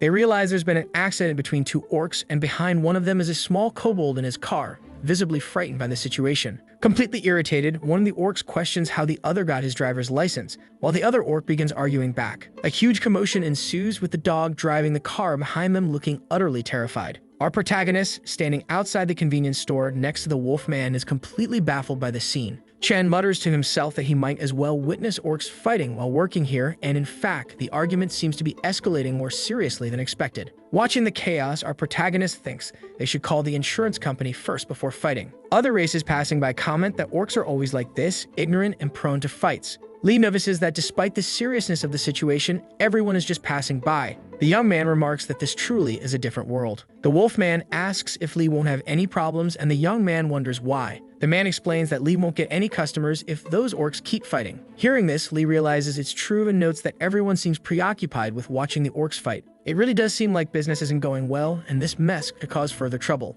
The wolf man steps in, declaring he'll handle those guys. The wolf man interrupts the fight, calling out to the two orcs, who stop fighting and turn to him. He cheerfully remarks that it's great to see them so energetic, but they should stop fighting and start clearing the street. The two creatures, hearing the old wolf's words, become visibly annoyed and approach him. One of them orders him to stop meddling and just stay out of it, saying that an old wolf should silently mind his own business. The wolf, completely irritated, clenches his fist and punches one of the orcs in the face. One of the creatures begins to fall from the blow, while the other looks shocked by the turn of events. Our protagonist and all the other onlookers from various races are stunned by what they just witnessed. One of the green men, seeing his companion knocked out, questions why he suddenly fainted. Furious, he charges at the old wolf to take him down.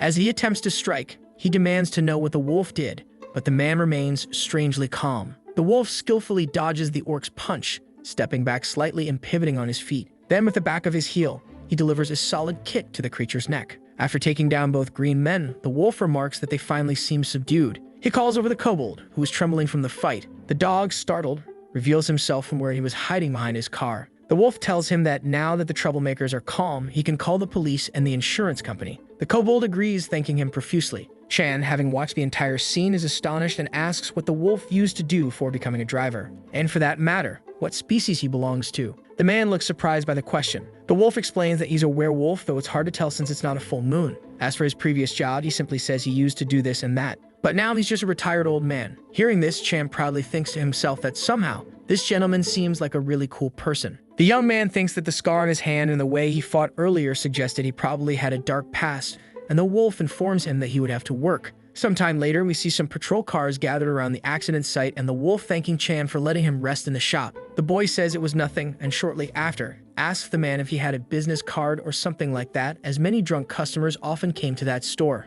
And if there was ever a moment they needed a driver, he wanted to know if they could contact the wolf, and the man says he would be happy to help. Shortly after, he thanks him for everything and hands his card to Chan. Sometime later, we see our protagonist back at the convenience store, staring at the card he had received. While analyzing it, the young man comments that it seemed like just a normal business card and nothing strange about it. Moreover, it didn't look suspicious like the fake ID card he had picked up a few days ago. And that man really didn't seem like a scammer, just a nice person. Sometime later, we see someone entering the store while holding a small puppy, and Lee promptly welcomes the new customer. The unknown person asks Chan for 2 packs of cigarettes, but at that moment, Chan tells him he couldn't bring his pet into the store. We then see that this person was somewhat pufferfish-like, and the fish says his baby didn't pee in random places, so Chan didn't have to worry. The man also asked our protagonist to let the dog stay there just for a moment. The pufferfish also claims his dog was very quiet and didn't even bark. He then mentions that he would leave immediately after buying beer and cigarettes, and please ask Chan to overlook it this time. Lee thinks there wouldn't be any other customers during that time, so it would be fine, and thus Lee says the man could go ahead, but should keep holding the dog. After a while, our protagonist sees a notification on his phone and promptly picks it up to check what it was. Chan sees that the message was from his manager, and she asks Lee if he wanted any specific equipment. The boy thinks he wanted something useful for work. He then asks the manager for a large mop, and the girl asks if there wasn't anything else he wanted. He then tells his manager that she can decide that on her own, and that he would be grateful for anything. After some time, the pufferfish returns to the counter, placing some drinks on it and handing over his card for our protagonist to process the purchase. After typing the amount, the young man runs the card. However, it declines, and he informs his customer that the card's spending limit had been reached. Upon hearing this, the pufferfish becomes concerned and tells Chan that this was troubling since he didn't have any other cards with him now. The man then says he had no choice and claims he would go home to get his wallet. For this reason, he asks Lee to watch his dog until he returned. Our protagonist becomes extremely confused, and at that moment, the pufferfish states he would be back in 10 minutes with the money to pay the bill. Chen tries to refuse, but at that moment, the pufferfish says the dog didn't bite and was well behaved, so it was fine. The pufferfish also mentions that he would buy everything there, so he would leave the dog with the young man in case he didn't believe he would return. Though extremely uncomfortable, Chan accepts, asking the pufferfish to return quickly, and thus the fish leaves through the convenience store door. After the whole scene, our protagonist is truly surprised that the man had left his dog there as collateral. In his mind, looking at the dog, Chan thinks that, aside from all the craziness he had gone through, he was looking at a very strange pet owner. And even though the situation was complicated, how could someone leave their dog with a stranger? That was really odd. The young man starts petting the puppy while stating that he was the only one really going through a hard time because of the strange owner. He comments that he thinks that with such an owner, the little dog must have been living a very difficult life, and then he says that if he were the dog, he would have many complaints about life. Suddenly, the dog starts talking, saying he had something to say. He claims he just didn't know if it was right to say it out loud, so there had been many days when he hadn't said anything. When he hears this, our protagonist is completely startled and moves away from the animal. The little dog, with a very cheerful expression, asks if he can say something to Chan. Surprised by this situation, our protagonist asks if the dog could talk. He promptly replies yes. Lee asks why the dog hadn't spoken in front of his owner before, and the dog answers that he usually didn't talk and needed to be more cautious, especially around his owner. Chan asks why, and recalling his past, the dog reveals that his owner always threatened him whenever he spoke or barked. In his mind, Chan concludes that, as expected, that pufferfish wasn't a good owner. Our protagonist then asks for the dog's name and age. The dog reveals his name is Puppy, and that he's 2 years old. Lee praises him, saying he speaks very well for being so young. Puppy explains that dogs are already adults at 2 years old. Then Chan asks the puppy if he's ever heard of another dog that speaks so well. However, Puppy reveals that he hasn't, as other dogs simply enjoy their time with their owners and bark. Finally, he says he's never seen a dog that could talk like him. In fact, he thinks all dogs fear having their vocal cords removed and thus remain silent without speaking. Finally, he asks Lee if he's strange, but Chan replies he's not sure, as he doesn't know much. However, he states that it seems like everyone loves their dog. Lee mentions that one of his acquaintances even took a trip abroad with his dog and puppy. Upon hearing this, responds with envy. Chan asks if this kind of treatment happens often, his owner using him as collateral, and the dog replies that he doesn't want to talk about it. He mentions that the pufferfish keeps fighting with his wife because of him, and whenever he's drunk, he acts strangely. But since he's fed and has a place to sleep thanks to his owner, he's still enduring it. However, the dog admits that sometimes he thinks about wanting to leave his owner. Chan yells that the dog should talk this over with the pufferfish, but Puppy retorts that he'd probably be punished if he did. Lee says that honestly, he thought his owner wasn't a good person while listening to the dog, but it would be harder for him to live on the streets than at home. Instead of going through that, the dog should have a proper conversation with his owner, and the situation could improve at least a little. After receiving so much advice, the dog agrees and says he'll do what Chan suggested. Our protagonist notes that it's been over 10 minutes and asks where the dog's owner is though. Puppy replies he doesn't know and admits he's waited for more than an hour before. The boy comments that the little dog has truly been through a lot. After thinking for a moment, Puppy asks if he can ask one more question to our protagonist, and Chan agrees. The dog then asks Lee what neutering surgery is.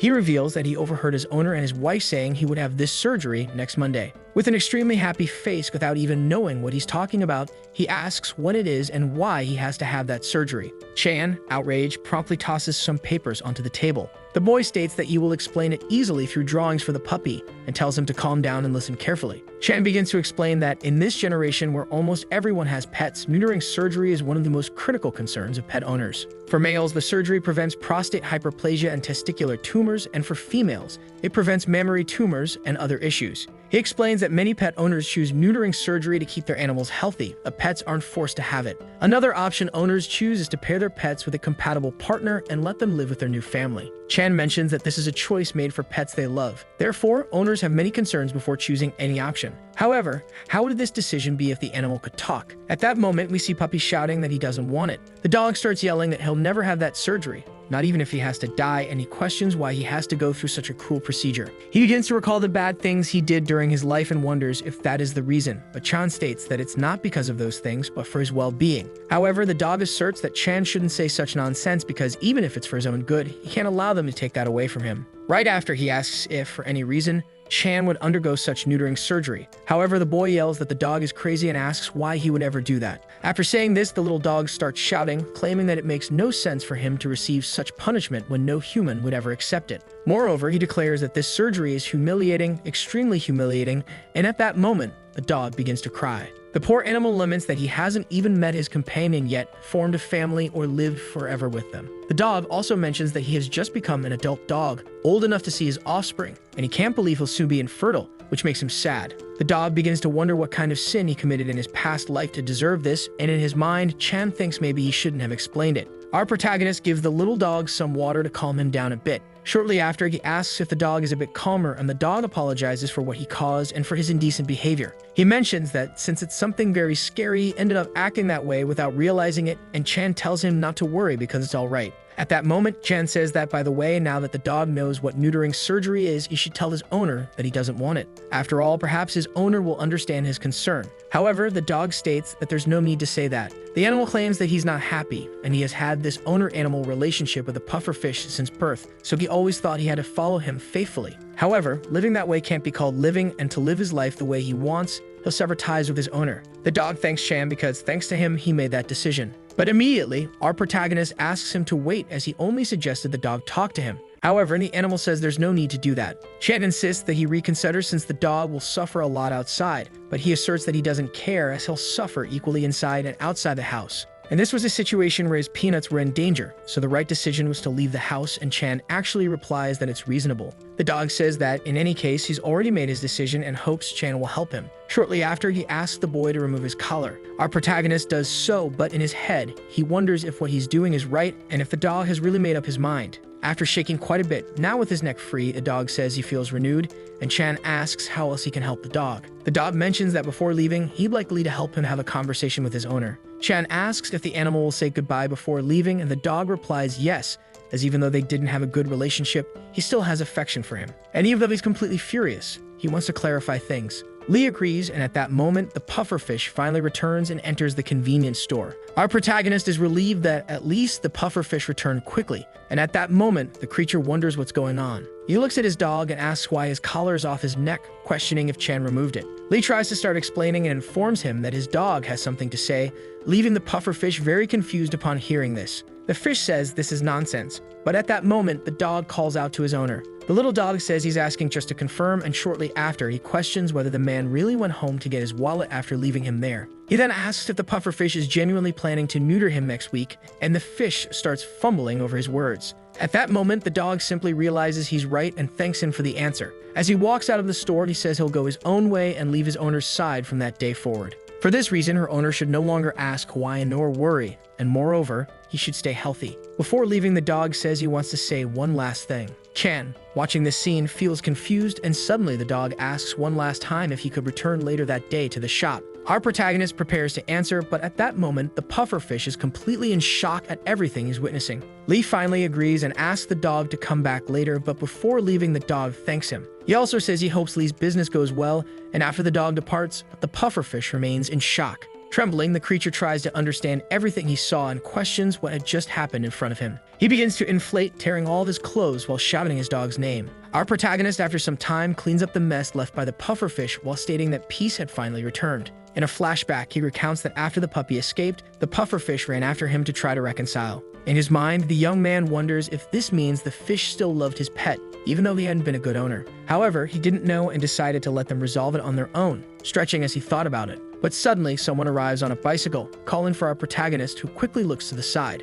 Chan sees that it's the pure-blood dragon girl, the same little girl who was preparing the Mother's Day gift. The young girl, with an extremely cute and sweet expression, says hello to the boy. Inside the store, we see Chan wiping the little girl's runny nose. Lee asks if the young girl has caught a cold, but she says no. Our protagonist notices something strange and asks why the girl is sniffling so much if she isn't sick, and she tries to explain that her nose is itchy. But at that moment, she sneezes and a small flame comes out of her nose since she's a dragon. The girl continues to sneeze involuntarily, while Chan thinks she's really sneezing a lot. While a little dragon covers her nose, Chan asks her to wait a moment as he prepares something, and the girl agrees. Shortly after, he goes to a machine inside the convenience store and grabs one of its cups. The boy presses the button for hot water and begins to prepare something. Chan starts making a drink while the dragon girl watches the scene. He explains to the girl that she needs to take some medicine to feel better, and that he'll give her chocolate after she takes the medicine. The girl becomes embarrassed and says she doesn't like medicine. The dragon thinks of a lie and claims she doesn't have any money today, so Chan doesn't need to give her anything.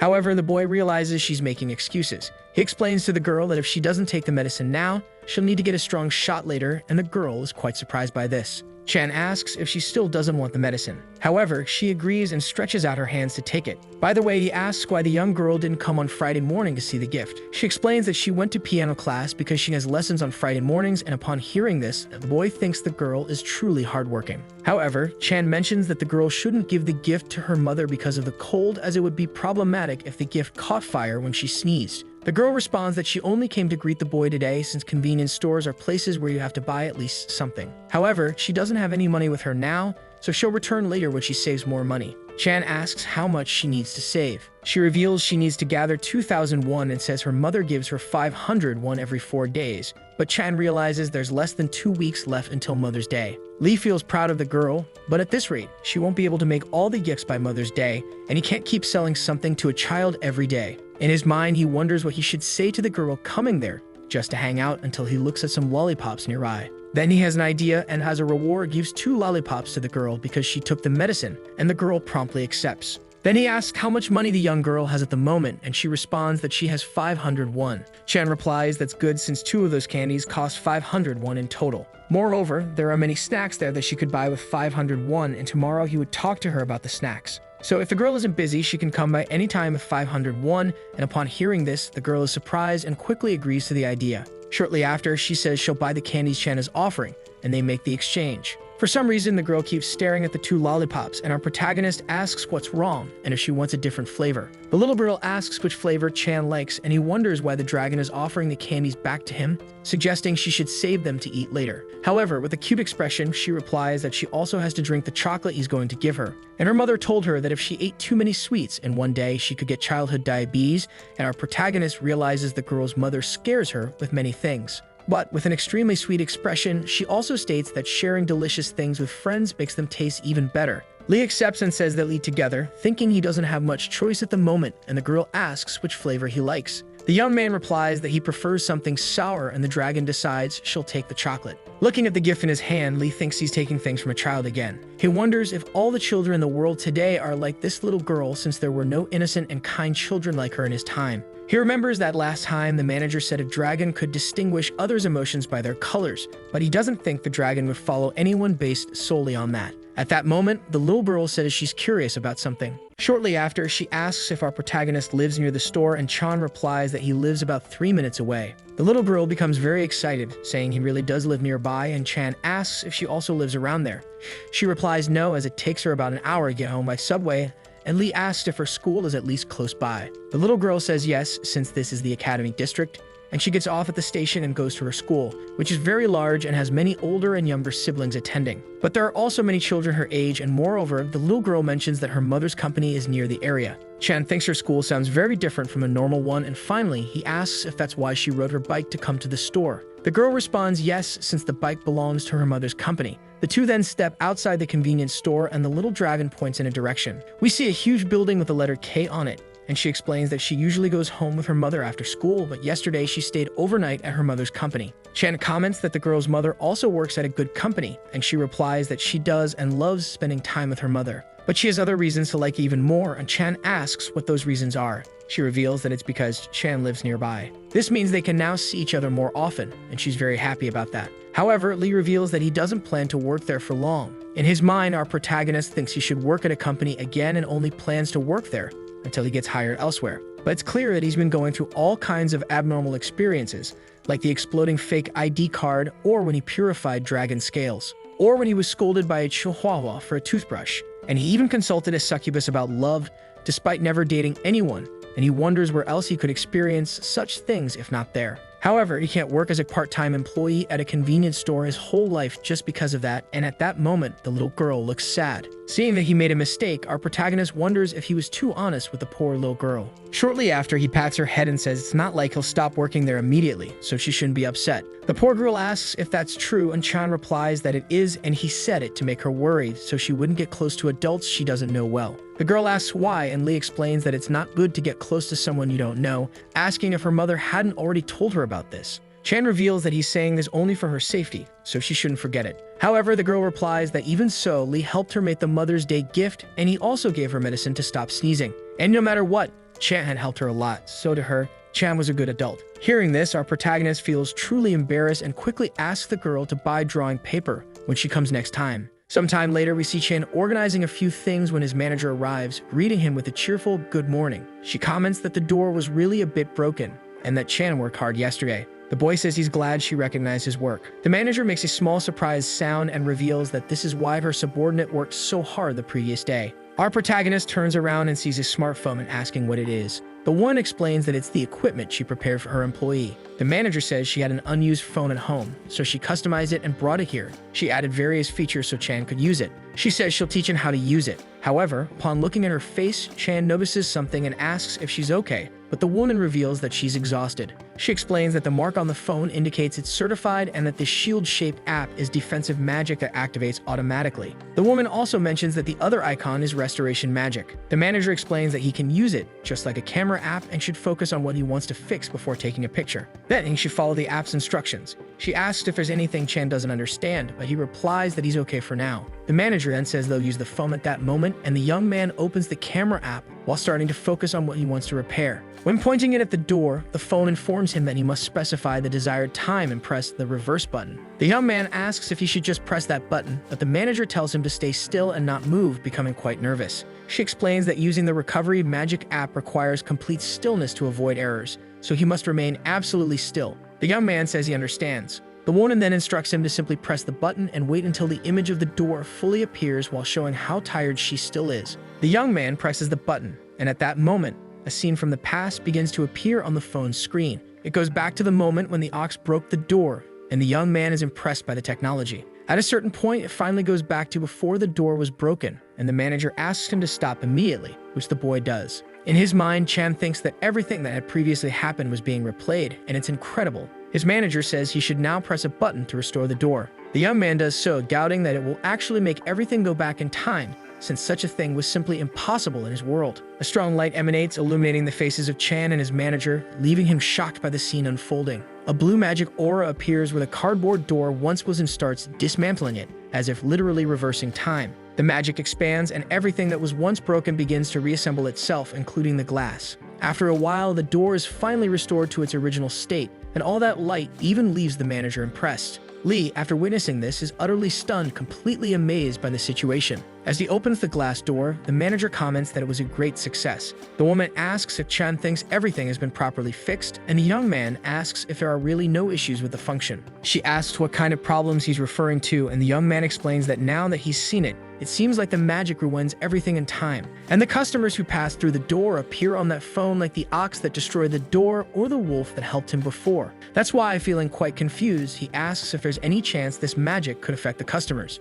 Because if that happened, the customers might transform into children, but the manager tells him to wait, assuring him that he doesn't need to worry about that. She explains that the magic is related to time, but it can't be cast on living creatures, and no one in the world would be capable of performing such a feat. The boy comments that he's relieved, but still, all of it was unexpected. The manager explains that time magic is an unknown area and is still under research. She informs him that magicians worldwide have been studying it for decades, but no progress has been made, so it's impossible to cast this type of magic on living creatures. For that reason, Chan shouldn't worry and should just use it comfortably. The boy agrees, thinking he might have worried for no reason. Shortly after, he asks if he can really use the phone, and she promptly says yes, mentioning that she stayed up all night preparing it for him. Chan asks if she really stayed awake just for that, and she replies yes, as there are many things you need to prepare to use the phone. Lee, confused, asks why, and she explains that the phone is special, equipped with a magic stone that allows it to download magical formulas and cast spells. However, she mentions that a lot of data is needed to download the formulas, so Chan should ensure he's connected to Wi-Fi and should use it carefully. Impressed, our protagonist remarks how incredible the manager is and asks where she got such a phone. She replies that someone she knows gave it to her. She also mentions that she'd forgotten about the phone all this time but remembered it and gave it to Chan. The boy thanks her, saying he'll use it well. Finally, the manager asks if the boy is curious about anything, and he says yes. Still confused by everything that happened the previous day, he asks if there's any chance a dog in this world could talk. The manager states that, no matter what she thinks, the puppy is probably a mystical creature, and Chan remarks that in his world, a mystical creature is a divine animal. The woman explains that it's similar, but has a slightly different meaning in this world, where beasts with powers are called mystical creatures. She further clarifies that regardless of the animal species, it's classified as mystical if it has a special ability. Moreover, most of these creatures are very intelligent and can understand almost all languages, which is probably what the dog is. Additionally, she mentions that it's been a long time since she last heard of a talking dog, and Chan comments that the puppy didn't seem to know it was a mystical creature. The woman states that there are other creatures with abilities beyond high intelligence, and in those cases, they realize their abilities through simple opportunities.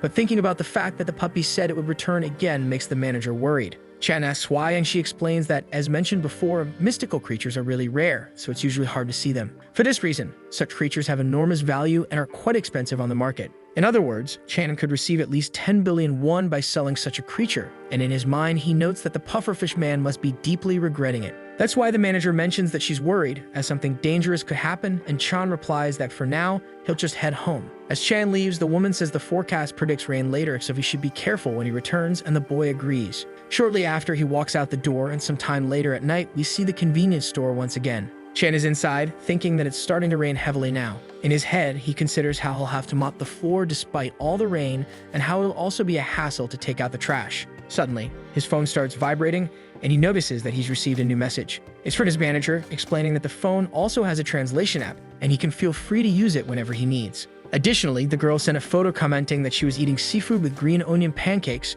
and Chan was probably feeling envious at that moment. The young man thinks it's truly not easy to find a manager like his while working part-time anywhere. He wonders what he should give his manager after receiving his first paycheck, just as someone enters the convenience store. The customer calls Chan distracted and asks where the umbrella stand is. It turns out to be Yahello again, saying he won't enter the store until Chan brings the umbrella stand to him. Sometime later, we see the dog pointing at a drink, asking Chan if it's good. Lee replies that he's not sure, and the dog demands that Lee listen to him, then asks why he's being so difficult. In his mind, trying to stay calm, Lee thinks about many things but simply asks the customer to visit another store if he's just going to keep bothering him. Our protagonist informs him that the drink also comes with a buy one, get one free deal, and asks why the dog doesn't take it. The dog replies that he doesn't need to. Still trying to convince his customer, Lee explains that he won't lose anything by making this purchase. The dog sighs and decides he has no other choice, taking his drink to the counter. The dog suggests that Lee drink one of the beverages, but the young man becomes quite startled as he'd be accepting something from his customer again. Chan excuses himself, explaining that his customer already gave him something before and that he might accept if it were necessary,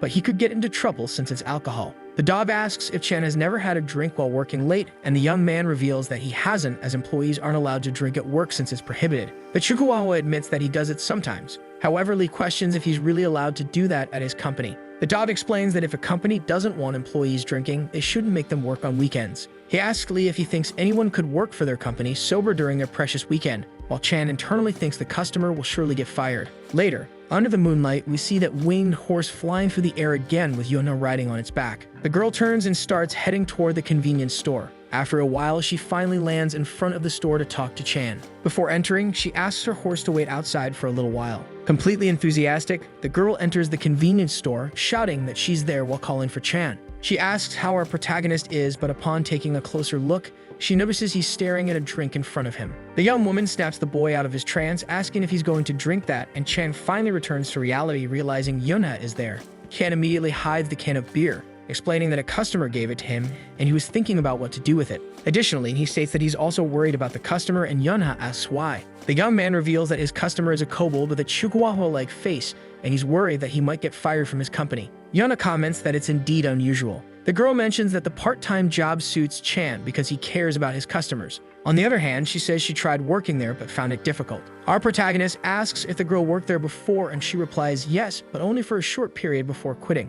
She explains that despite working for a short time, there were many unpleasant customers, and for those customers, openly insulting her was just the basics. Additionally, there were many customers who left snack packages on the floor after eating them and shamelessly asked for refunds. On the other hand, her sister tried to calm the situations, and Yunha mentioned she could have endured it if it could only happen once or twice. But it kept happening, and she ended up raising her fist at a customer. It made her completely furious, and she nearly hit a customer because of it. However, she states that she didn't hit the customer that time because her sister stopped her, but she quit immediately afterward. Chan remarks that it's fascinating. Chan asks why she's there today since it's not delivery day, and she suddenly remembers something while commenting that she almost forgot. The girl reveals that she wasn't there for deliveries, instead she needed the boy's help. The young man is quite confused, so Yunha asks him to look at something specific. Our protagonist is startled as she pulls out a magical monster core from her backpack that looks like a heart, then asks if Chan could touch it. She tries to say please, but Chan immediately refuses in disgust. Yunha assures him that it's not actually dangerous, and that he just needs to purify it like he did with the scale. However, Chan says he doesn't want to touch that gross thing. First, he asks why he should touch it, and also what a magical core it is. Yunha explains that the monsters emerging from the gates are called magical monsters, and this core is akin to their hearts. The core is a fragment of magical power, so its energy level is high. It's commonly used as an energy source for trains, which makes the core expensive. In fact, it's related to the monstrous products her sister ordered. Upon hearing this, Chan asks if the manager ordered her to bring that too, but Yunha reveals no, as her sister requested something different. She asks if Chan remembers the dragon scales, and he responds that he does. Yunha explains that the product her sister ordered is a stuffed monster. She says purification is also important for stuffed monsters, but she couldn't fully trust the company, so she wanted Lee to check. She explains that if the magical core purified by the company doesn't react to Chan, then her sister's order will likely have no issues either. Finally, she asks if Chan can do it, and the boy seems a bit hesitant. Our protagonist wonders if he should simply touch it with his eyes closed since Yunha said it was safe. He also mentions that the manager always does her best to make him feel comfortable. Meanwhile, the manager is shown soundly asleep at home. Determined, the boy clenches his fist, declaring that he'll at least repay his manager in some way. The young man asks if he should just touch it for a moment, and Yunha, seeing that he's agreed, says yes. She assures him that it's already been purified and will be fine, so he can feel confident it's safe. The young man closes his eyes, saying he'll do it, and then reaches out to the dragon core. Moments later, we see Chan and Yunha running out of the convenience store after a purple explosion. Completely out of breath, Lee is deeply confused. He looks back at the destruction the item caused. He shouts at Yunha, reminding her that she said it would be fine and not dangerous, then asks what's up with all the smoke that smells like poop.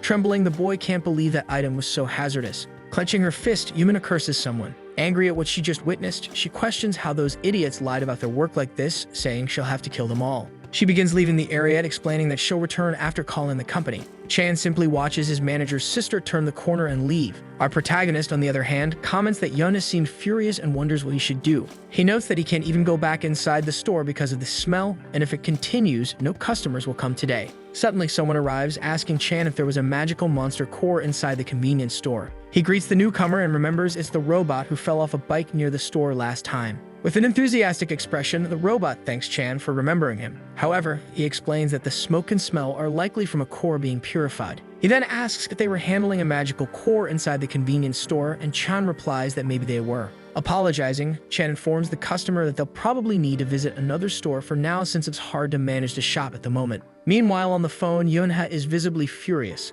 calling someone a fraud and questioning the nonsense they're saying. She continues arguing with the company, declaring that she'll sue them since she was completely deceived, but they don't seem to care much. After that, she says she was right and will take pleasure in suing those fraudsters, then ends the call. Completely furious, the girl punches the wall, denting it slightly. She leans on it, trying to breathe and calm herself down from the whole situation. Chan asks the girl if she's okay, and she apologizes, saying she got angry because of that company. Lee asks what they said. Trying to remain calm, she explains that those lying idiots claimed they did their job correctly, but that was impossible since they saw the result. On top of that, They even ask if it was their mistake. Hearing this, Chen thinks it's definitely a black market operation. Shortly after, Lee asks what they should do about the smoke and smell, but she says she doesn't know as all the companies are likely closed because it's the weekend. She comments that she shouldn't have asked Chan for help as it only caused trouble for him and her sister, but Lee replies that it's fine, after all, it's not her fault. However, the robot reveals that he'll take a look, leaving Chan and Yuna quite surprised. He explains that he can handle the situation immediately, but Chan feels a little hesitant. The robot says he was deeply moved when Chan helped him with his bike last time and was treated so kindly for the first time in his life, and that's why he wants to repay the favor. He also assures them there's no problem and hopes Chan will leave it to him, as he'll take care of the issue right away. A while later, Yumna and our protagonist are watching the robot enter the store. The girl, somewhat sad about having ended up asking for a customer's help, wonders if that mechanical doll is a regular customer there. Chan replies that he isn't and that the robot only fell in front of the store because of his bike, so he and the manager helped him. The girl is surprised, commenting that both Chan and her sister are truly kind-hearted. However, she asks Chan what the robot could possibly do, and at that moment, we see the metallic figure analyzing the magical beast core with a scanner. The creature begins computing some data while our protagonist mentions that the robot had said he owned a monster-slaying factory. Yana realizes that's why the robot seems so confident, and at that moment, the metal figure extends 2 electrified prongs from its fingers. Chen asks what Yunha is talking about, and she explains that robots are excellent at craftsmanship, and if this one was skilled enough to own a factory, it meant his abilities were top-notch.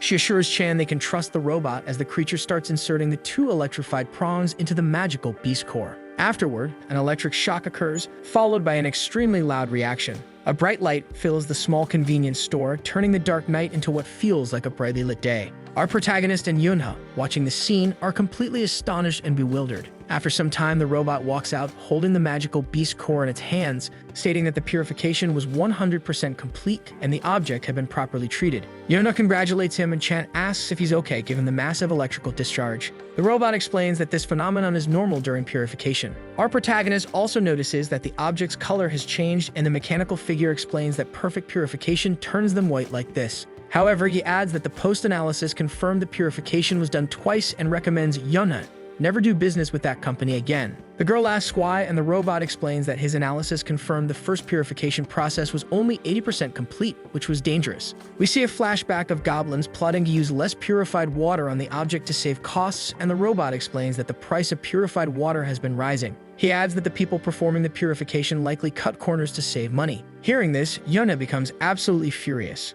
Exuding an intimidating aura, Yuna calls them bastards and vows to break the bones of everyone involved in the purification. The robot comments that many companies operate this way nowadays, and he even understands why. Chen asks what he means, and the robot explains that since March, gate activations have decreased, making it harder to obtain monsters. As a result, factory work has declined significantly, leading companies to resort to such dangerous shortcuts. In fact, he mentions that he hasn't received any work requests either. Feeling frustrated, he decided to take a stroll. Chen reassures him not to worry about it anymore, as he has some news. He tells him that Yuna is looking for a new business partner. Yuna confirms this, saying they have plenty of work requests that would keep the robot busy. She then asks if the robot would like to sign a contract with them, and he immediately agrees, stating he'll sign it right away. As Yuna shakes hands with her new partner, she suggests they head straight to work, and the robot eagerly agrees. After walking off with Yuna, the robot stops for a moment, turns back, and asks if the second purification was done by Chan. The boy confirms it. The robot comments that the convenience store didn't have any equipment or purified water, so he's curious about how Chan managed it. The boy thinks he shouldn't reveal his anti-magic constitution, but the blue-haired girl steps in to defend him, stating it's a secret. She quickly asks the mechanical figure to understand that it's confidential and not to ask about it anymore. Later, we see our protagonist using his magical phone to repair a broken part of the convenience store. After watching Yuna depart on her Pegasus with the robot, Cham reflects that he still won't find peace today and wishes his days could be calmer. Sometime later, he notices a notification from Yuna on his phone informing him that she had asked for his number from her sister. She starts bombarding the boy with messages, informing him that the mechanical doll praised his purification skills and that the magical object was almost perfectly purified. Confused in his thoughts, our protagonist wonders if Yuna is really just a delivery girl. Considering how she spoke about monsters earlier, it seemed like someone with significant experience, not to mention how strong she was. Thus, the boy concludes that Yuna probably isn't just a regular delivery girl, and that there's some mystery behind her. Imagining the challenges delivery people must face, the boy wonders if only the strongest delivery workers survive in that world. Stretching, he mutters that he doesn't know and plans to ask Yunha about it later. He then wonders if the smell from his convenience store has finally dispersed. At that moment, a girl stands behind a wall wondering what she should do, and Lee notices her. He asks the stranger if she's okay, and the girl promptly replies that she is. Chan wonders if he startled the girl, but upon closer inspection, he realizes it's the same succubus from the previous days. Once again, she looks at Chan and apologizes for bothering him while he's working. The girl apologizes again, explaining that she went to a club with her seniors, but they left her behind and completely disappeared. While crying, the girl wonders why people can be so mean and how they dared leave her alone. Chan notices that for some reason the girl looks different, and in his mind he wonders if this is the transformation of a woman he's heard about. However, her being there after visiting a club feels odd, so he asks why she's there. Chan asks if she didn't go to the club to have fun, saying it would have been fine if she'd enjoyed herself there alone without her seniors. However, he then asks if she went there to find true love, but the girl responds that it doesn't work like that. She explains that it was her first time in a club that day, and she only went because her seniors forced her. She couldn't find true love in such a place. In other words, she was entirely coerced and dragged there. The succubus explains that she told her seniors she wanted a relationship and asked them for advice. However, they took her to a club after she said that. Once there, her seniors told her that real-life experience was necessary and shoved her into a separate corner alone. She recounts feeling utterly confused about why she was there. While grappling with these questions, a squid man suddenly asked her to dance, making things extremely awkward. The succubus also mentions that her seniors were busy mingling with others, paying her no attention. And when she mustered the effort to push the Triton aside, other guys kept approaching her, moving their bodies awkwardly toward her. With tears in her eyes, the girl says she felt like she was going to die from all the weirdness happening. She expresses her hatred for her seniors, while our protagonist thinks the girl has had another rough day. Chan asks if the girl's seniors didn't give her any other advice, even though it seems she's really been through a lot. The poor girl recounts that her seniors suggested other things too, and Chan tells her that clubs are typically where people start relationships.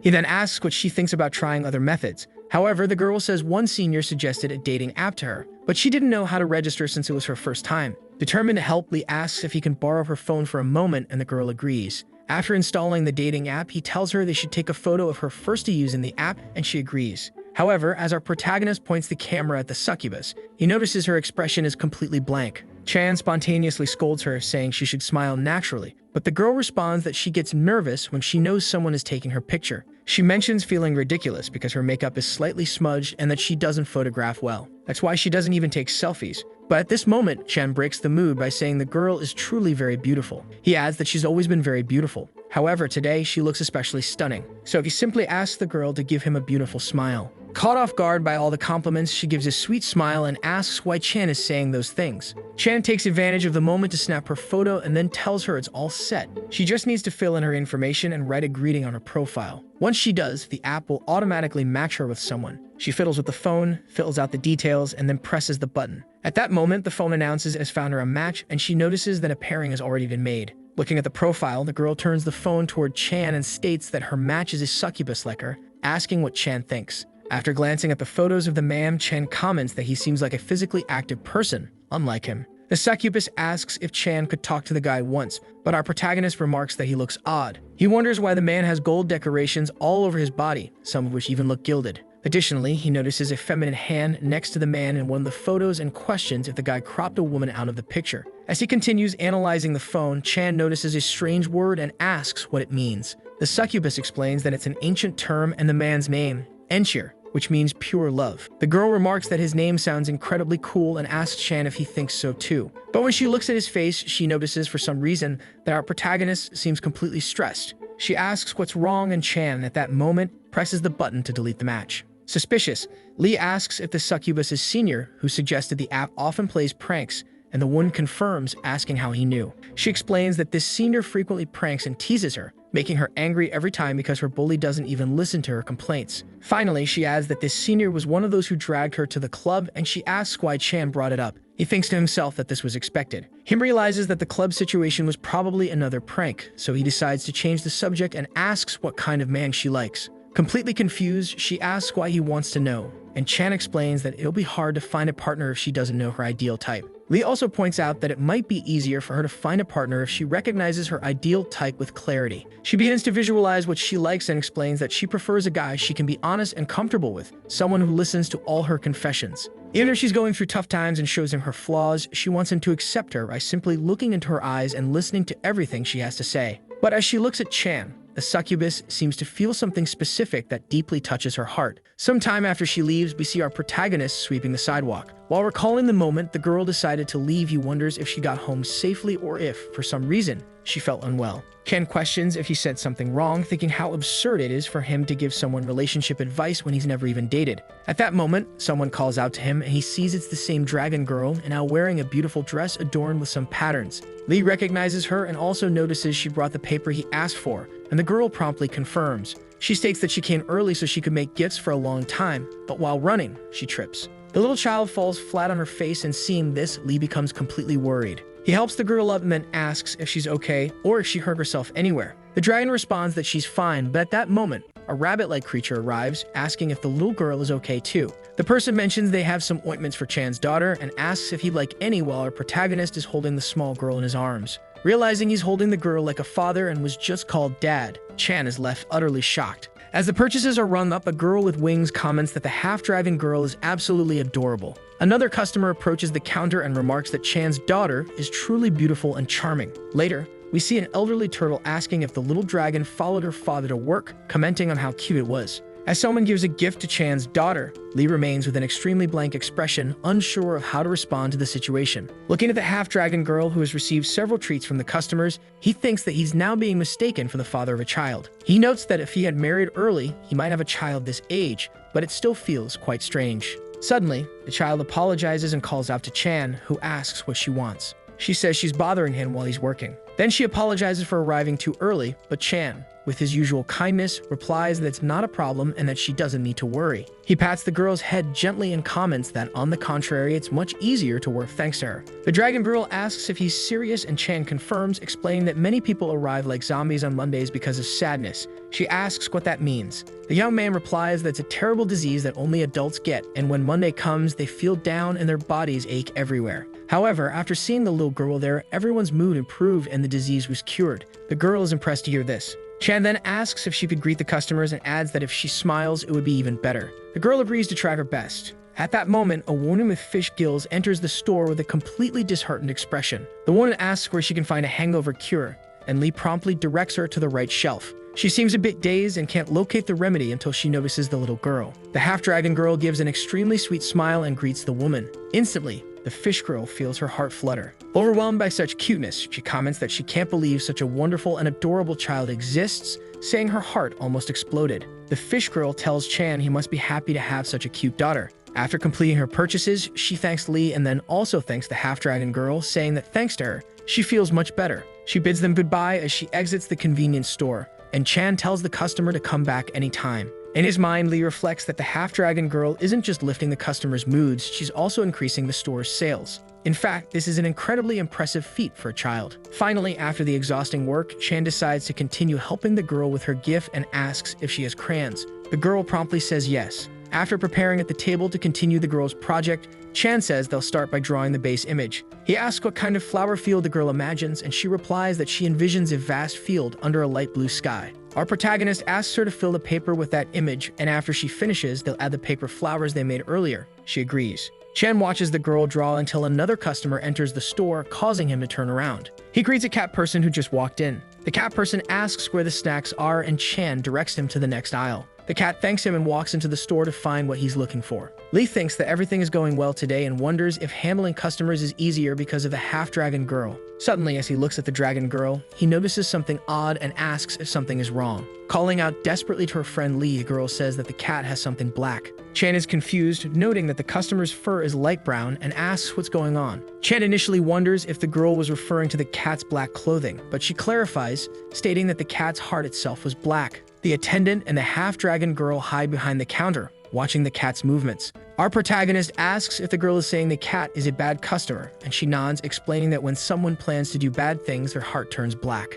Impressed, Chan asks if she can perceive such things, and she affirms, mentioning that she can see people's hearts change suddenly. Lee comments that one day she'll become someone great with such an ability, while internally debating what to do as the cat doesn't seem to be doing anything suspicious. Looking at the girl, Chan recalls his manager mentioning that dragons can see people's magic, which makes him trust the girl's judgment implicitly. He decides to act and tells the girl to wait while he grabs a mop and begins cleaning the floor of the store for no apparent reason. As he mops, he carefully observes the cat, waiting for any false move. In his mind, Chan challenges the cat to do something bad, steal something, or try to run off with it. With a mischievous expression, he vows that the moment the feline acts, he'll deliver justice with his mop. After some time browsing the snacks, the cat selects some dark chocolate balls and asks Chan to ring them up. Surprised that the cat didn't do anything suspicious, Chan's expression momentarily freezes, making the customer uncomfortable. The cat insists he just wants to make a purchase, and seeing this, Chan is startled that the cat didn't attempt to steal anything. Coming back to reality, he promptly begins to process the purchase but internally questions what's going on since the cat hasn't done anything wrong. Chan then wonders if the customer is planning something bad somewhere else.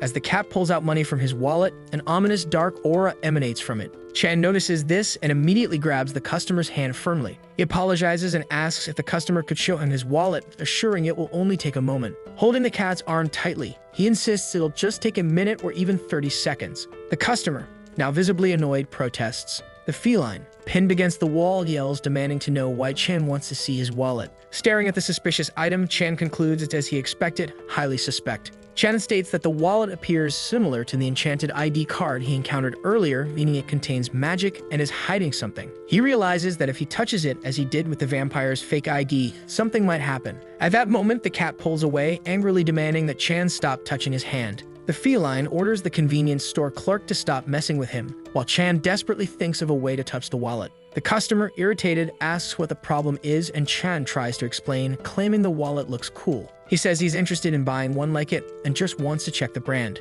Finally, Chan asks if the cat could show him the wallet, but the customer shouts no. He accuses Lee of being crazy and threatens to call the police if he continues. Chan pleads for him not to do that and insists he just wants to see the wallet. The half-driven girl interrupts the argument, calling out to the cat man. With an irresistibly sweet expression, she says she also wants to see his wallet and asks if he could show it to her for just a little while. Her continued pleading overwhelms the cat with cuteness, leaving him utterly flustered. In his dazed state, he accidentally drops the wallet, and Chan immediately seizes the opportunity. With lightning-fast reflexes, he touches the wallet, thinking to himself that the half-driven girl did an excellent job. The dark energy emanating from the wallet begins to distort the space around it, inflating rapidly. Chan immediately lets go of it, startled by its reaction, while the wallet continues to swell. He wonders what's happening as the item grows larger and larger. The once calm Catman is now alarmed, shouting in panic, asking what's going on. As the situation escalates, the feline becomes nervous and concerned, questioning why the wallet is suddenly expanding. Chan pulls the dragon girl into his arms behind the counter to protect her,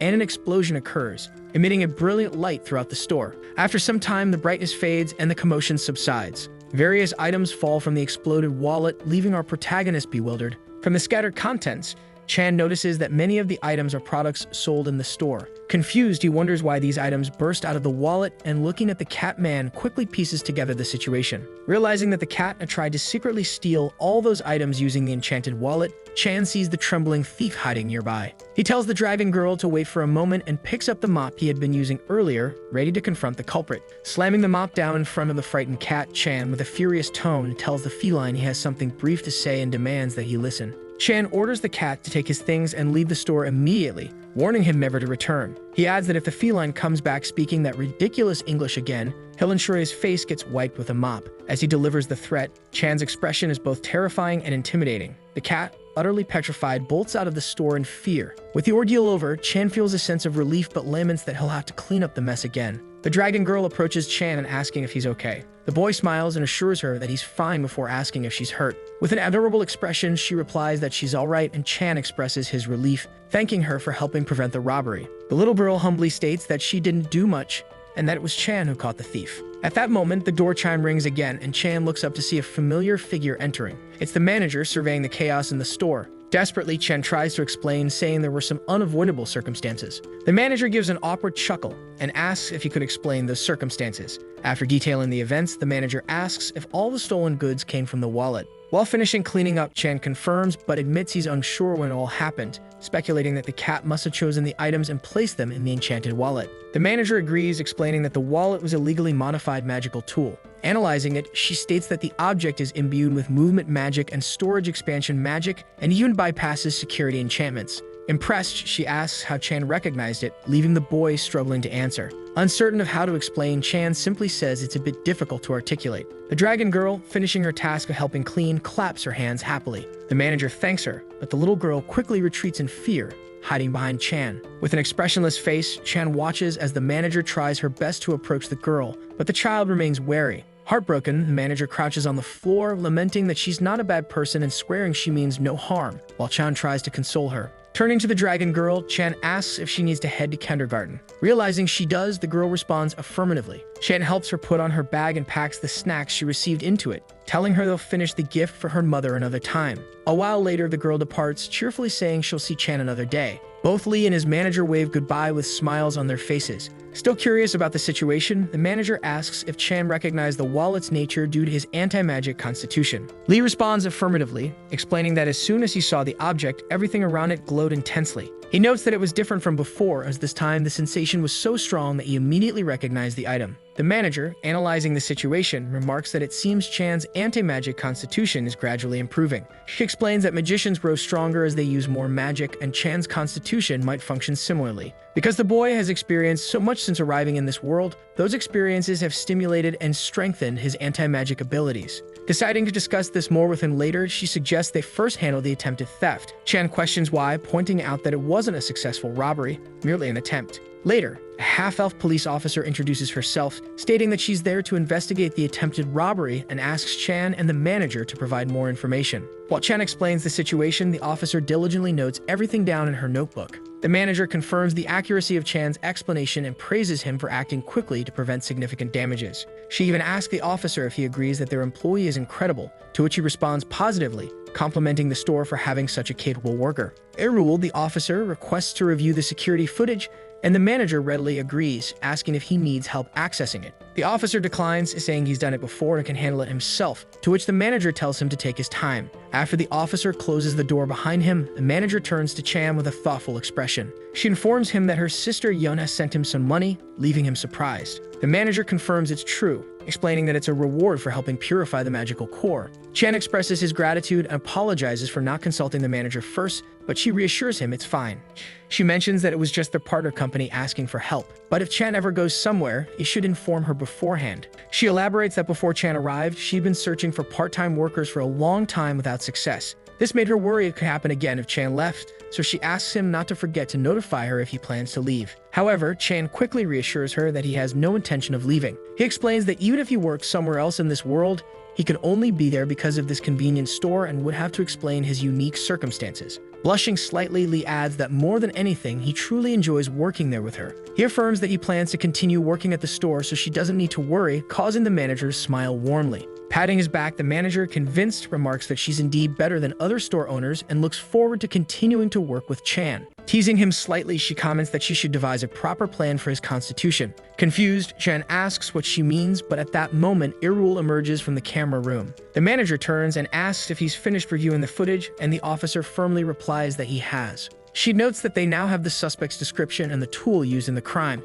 so the investigation should proceed quickly. The manager expresses relief. She asks the officer to handle the matter carefully, and he agrees before turning his attention to Chan. Irul states that based on the incident details and the security footage, it's clear the wallet had several magical spells embedded in it. However, it seems all the spells were deactivated, and he noticed Chan touching the wallet. He asks if Chan has any idea about this. Finally, he orders Chan to respond honestly if he has any knowledge of what happened, leaving our protagonist feeling nervous and unsure of what to say. Stressed by the situation, Chan starts to explain that when the thief took out the wallet, but at that moment, the manager interrupts, reminding him not to lie. Closing his eyes, visibly flustered, Chan says he doesn't know what to do. He explains that he simply touched the wallet with his hand, and it exploded on its own. Uriel then questions if Lee was saying that the wallet self-destructed. The young man responds that it probably did, as he wasn't sure, and all he did was touch the suspicious wallet, and suddenly, it exploded. The manager intervenes and says the wallet might have been designed to deactivate all spells when touched by a third party, and such magical tools were common in the past. The policewoman asks if the manager was a mage, and she promptly responds that she was, and that she would have to analyze it, but based on her guess, that seemed to be the case. Satisfied, the elf responds that he understood, and immediately after, he thanks them for cooperating with the investigation. Then she asks if the two have had any questions, and Chan promptly responds that they didn't, but his boss starts yelling that she had something to ask. She inquires if the officer usually sleeps well, and the young man, with a face that suggests he's lying, says yes. Irul states that, in fact, he ensures to sleep 30 minutes a day, and Chan, hearing this, is shocked, while the manager adds that it's dangerous to drive if he sleeps so little. The woman says she'll give the elf a potion the next time he comes to the store so he can drink it and have a good night's sleep, and the young man thanks her for the offer. However, he replies that it would violate the anti-bribery law, but the girl reveals that her potion costs less than 30,000 won, and he could buy it. The girl explains that she was offering it because she was genuinely concerned about the officer, so he should please accept it comfortably. The policewoman, slightly annoyed, looks at our protagonist, who immediately notices. Chan simply says he has tested that potion before and it really works. He explains that the potion tastes like strawberries and is easy to drink, and with it, Irul falls deeply asleep, so he should try it. The elf, feeling pressured and with no escape, sighs and agrees. Right after, he says he'll visit again when the investigation results are revealed. Some time passes and the police car leaves, and our protagonist wonders what would have happened if he had told the truth. His manager replies that the elf probably would have told Chan to become a police officer since there are so few anti-magic users that they're welcomed everywhere. However, Chan replies that he doesn't think Irul would have suggested that because, based on how she mentioned the bribery law, she seemed like a very honest elf. The manager says he's partly right, but the elf was probably trying not to get into any trouble since she's an officer but only sleeps 30 minutes a day. In her opinion, the elf must be going through a lot at work, and our protagonist thinks it's probably due to her race. Looking at the street, he sees an elf walking while thinking he understands why people don't like elves because of past events. But it wasn't right to persecute those who genuinely reflect on their mistakes and try to help other races. The elf walking down the street bumps into a half-dog and the animal apologizes, but the elf starts to get furious, saying an apology doesn't fix everything. He asks if the dog was looking down on him for being an elf, and Chan concludes that maybe they're discriminated against because of their personalities. At that moment, while looking at his phone, the manager informs Chan that Yuna said she would see the boy that night, and Chan asks why. The manager reveals that, in fact, her sister and she talked about the boy's constitution yesterday, and Yuna said she got a good solution, but it was making her uneasy. So she asks if Chan would like to hear what Yuna has to say first. After some time, we see the blue-haired girl stating that Lee should obtain an anti-magic license. She explains that the boy would be easily accepted, and moreover, it would be very useful for him in many ways, and Chan asks what an anti-magic license is. In connection with Lee, the manager explains that a magic license is one of the national certifications in that world and is like a specialist license to deal with magical matters. However, Lee asks if that would be possible since he was a person from another world who had no identification there, but the manager says she will take care of it.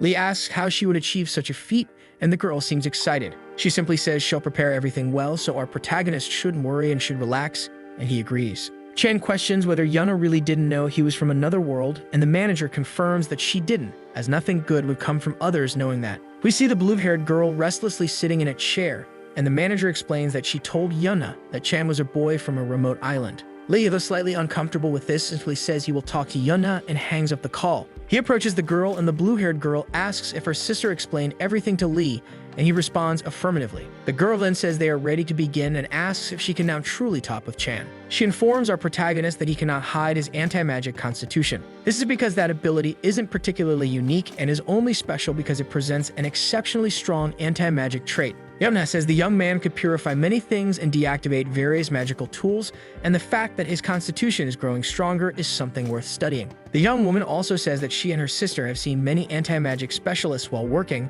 but none of them could compare to Lee, and hearing this, he becomes shy. She says that Chan should think of this positively and explains that if others discovered his anti-magic ability, he would be bombarded with requests for help. He asks if this could be resolved by obtaining a license, and Yuna replies that it could, as her sister mentioned that he is just a part-time worker. In other words, it would be difficult for her to refuse other people's requests and also hard to handle things properly. However, if he got the license and a contract, Chan would become part of a company, and the manager could then have an excuse to prevent the young man from being bothered. In summary, she was saying that Chan was in a position where he couldn't take on a second job, and he responds that this is a smart idea. Then Yuna adds that even so, her sister said it was still a problem, even though the exam is something any race in that world can take. In other words, there was no issue. However, our protagonist responds in his mind that this is precisely the problem. He tells himself that he is just a visitor in this world, and while working there, he has never taken more than 30 steps outside the convenience store. In other words, to take the exam, he would have to formally enter that world, having to take a bus, find the exam center, and sit there to take the exam.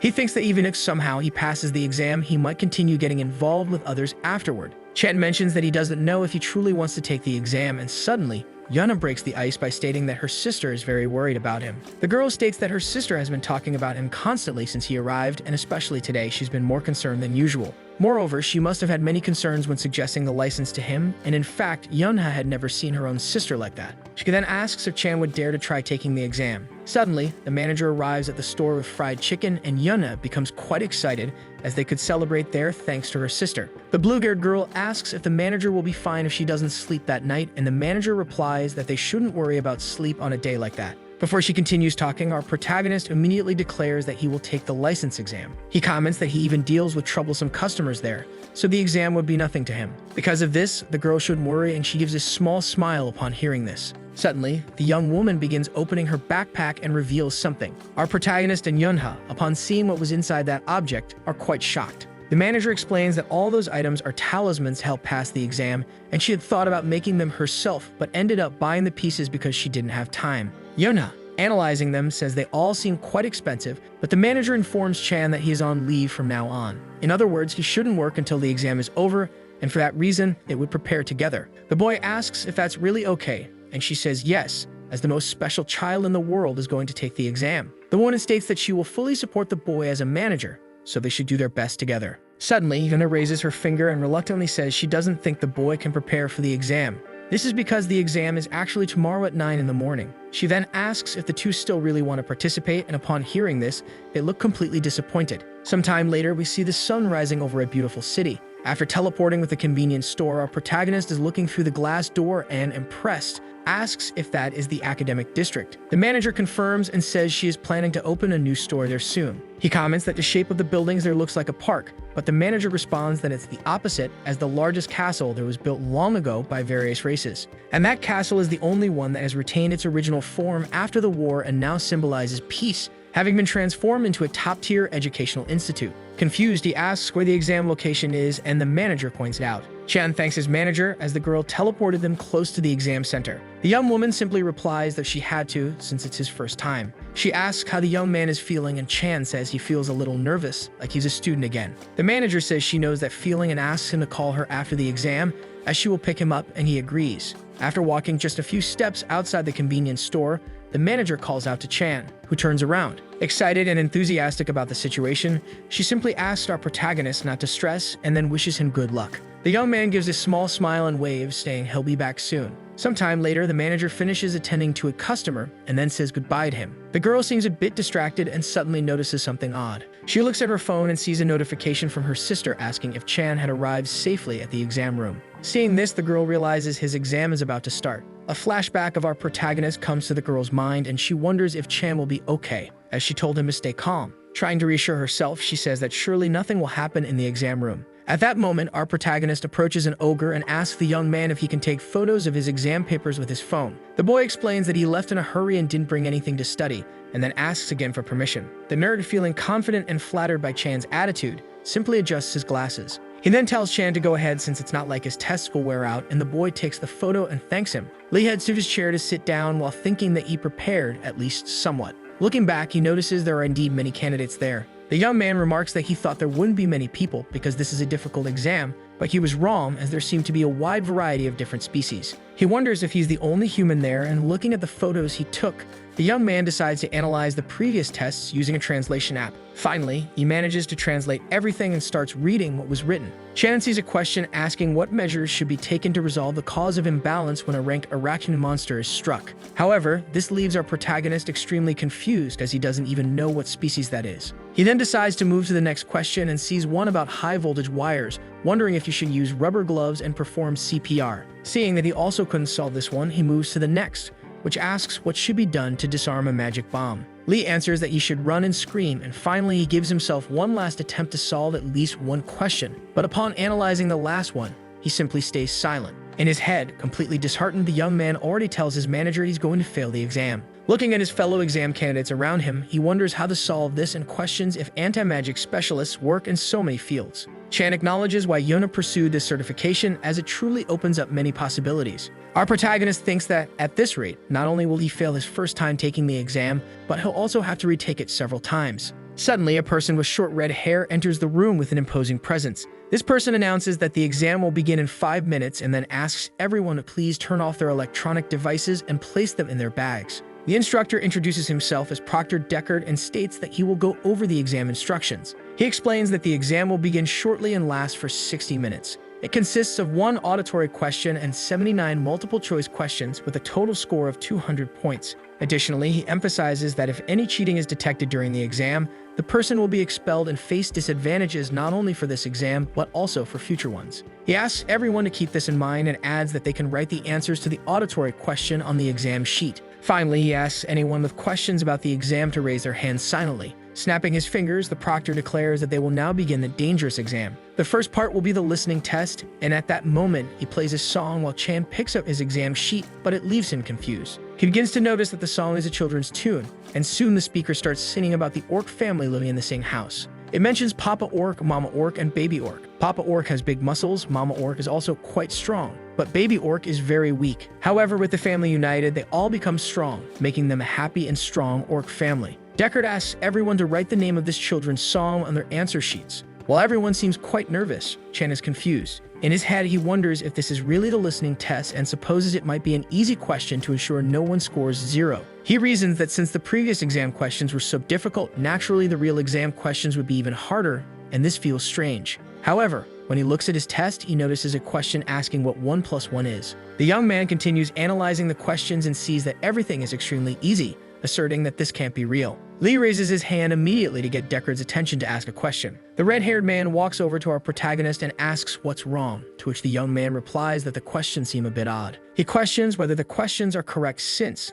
no matter how much he looks, none of it seems right. The proctor simply responds that there is nothing wrong with the questions. In a cold tone, he adds that if there is a problem, it might be with Chan. After saying this, as he walks away, he tells Lee to focus on the exam. Completely confused, our protagonist wonders what's going on with that proctor and why he's bothering him. The young man questions if these ridiculous questions are truly normal and feels quite puzzled. Looking at Deckard's back, our protagonist seems to grow increasingly frustrated. After the exam ends, Chan leaves the location and steps onto the street. As he calls his manager, he thinks about how he was only taking the exam for 15 minutes before it ended, and his manager asks if he finished answering all the questions. Lee remarks that the certification exam level in that world is like that of elementary school, but the manager, irritated, says that their world's intellectual level is actually quite high. The manager asks if the test was really that easy, and our protagonist replies that it was. He adds that he even asked the proctor about it but was treated as if he was the problem. Our protagonist informs her that he answered all the questions and wonders if the other certification exams are just as easy. However, a silence falls on the call, and nothing can be heard. Suddenly, on the other end of the line, the manager bursts into laughter. Lee asks what's going on, and the girl apologizes while saying it seems the examiners were quite clever this time. She asks if Lee noticed anything strange on the test like last time, and the young man says no. The girl explains that they likely cast spells over the entire exam room. She states that it seems they used sensory distortion and cognitive decline spells and asks how the other candidates reacted to the test. Chan, recalling the moment he saw the concerned candidates, says that the others seem to find the test difficult. The girl assumes that completely different questions must have appeared for the other candidates, as questions about anti-magic are very difficult to solve. In other words, if the candidate solves these extremely complicated false questions and manages to achieve a passing score, they pass, but barely. However, if they notice the magic surrounding the test and manage to dispel it, solving the exam questions becomes extremely easy. In short, the examiners have prepared a rather decent written test, and that was entertaining. However, Chan said that it is no different from a practical test, and he is certain that all the candidates who took this exam will complain. But the girl says they probably prepared 2 types of written questions, meaning they will let you pass if you get passing grade on either test. She claims that she imagines the examiner's thought process was something like, let's give extra points or prioritize the practical test for candidates who notice the magic. Or let's adjust the difficulty of the practical test according to the candidate's level. Since it is common to prepare for written practical tests, a candidate with insufficient practical skills taking a test beyond their level is dangerous. After all, you can't predict what might happen with magic, and upon hearing this, Chan becomes thoughtful. She concludes that because of this, they must be trying to proceed cautiously, and by the way, she asks Chan when she should go pick up the boy. Our protagonist replies that she can come now, and the girl states that she will go immediately, but then she attends to a customer who has just entered the store. The young woman says she will send a text message when the customer in the store leaves and asks him to wait, but he responds that he is not in a hurry. Suddenly, the 2 children near Chan start talking, and one of them says they heard that a classmate and another student fought yesterday. The young bunny girl claims that the otter from another class started the fight, and her friend asks if there was a fight.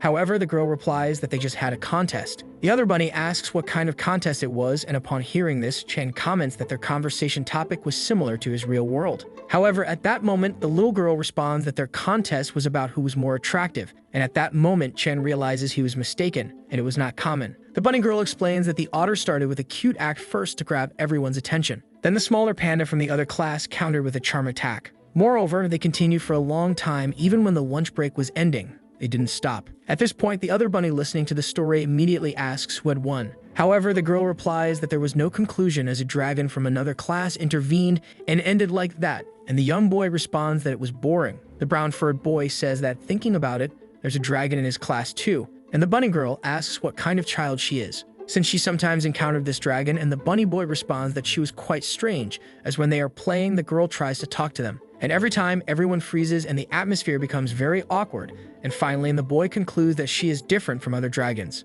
At this moment, the white bunny girl notices something and warns her friend, and when they look to the side, they see Chan extremely close, just listening to the conversation. One of the bunnies is startled and immediately asks what Chan is doing and why he is listening to their conversation. He tries to explain, but at that moment, his manager sends a notification saying she's on her way. Our protagonist apologizes and then immediately tells the children to be careful on their way to school and leaves, thinking he was almost reported. But as he walks away, the young man thinks that the dragon story still bothers him. He recalls the words of one of the bunnies, and in his mind, Chan wonders if the dragon they were referring to is the child who always visits his store. Lee mentions that it couldn't be true, and he tells himself there's no way such a coincidence would happen until, at that moment, he finally encounters his manager, who was calling for him. A while later, night finally falls over that beautiful world. As he walks through the streets, the young man says he wanted to know if his manager was okay since she had been awake for 2 nights in a row. In his mind, he complains as he really should have worked in the morning since he couldn't work during his regular shift because of the test, but his boss didn't allow it. Chan enters the store and comments that his manager is always so strict in moments like this,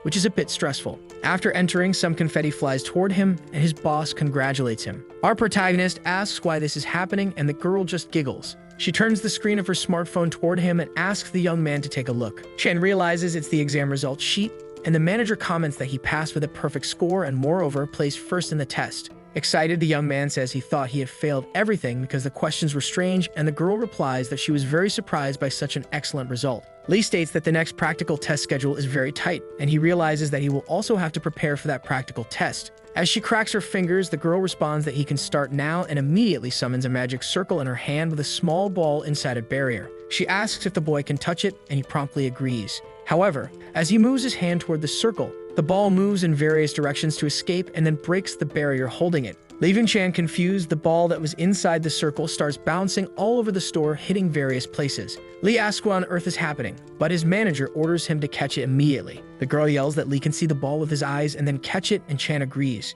He begins to focus on observing the trajectory of the item until he sees the perfect moment. Chan runs toward the ball, capturing it perfectly. After capturing it, the ball changes color, and Chan asks what it is, and the girl responds that this is the ball's original form, because she casts several spells on the ball to make it behave that way. The girl steps closer to Chan while stating that she will explain what he needs to practice. The young woman tells her employee that, as expected, he can also dispel barriers. She says she's glad she prepared other containers just in case, and Chan asks what exactly that bouncing ball is. The girl explains that it's an item to help Lee practice for his practical test, since that bouncing ball has 3 types of magic cast on it. Among those 3 types of magic, he only needs to dispel the automatic activity magic and the sound magic. Chan asks if this has anything to do with his practical test. The girl responds that it does, as an anti-magic specialist dispels magic, but Lee cannot simply dispel all magic indiscriminately. She explains that the machines in that world have some degree of magic, for example, subways and trains. They use electricity and oil as basic fuel, but also have magical engines installed to control speed and prevent overheating.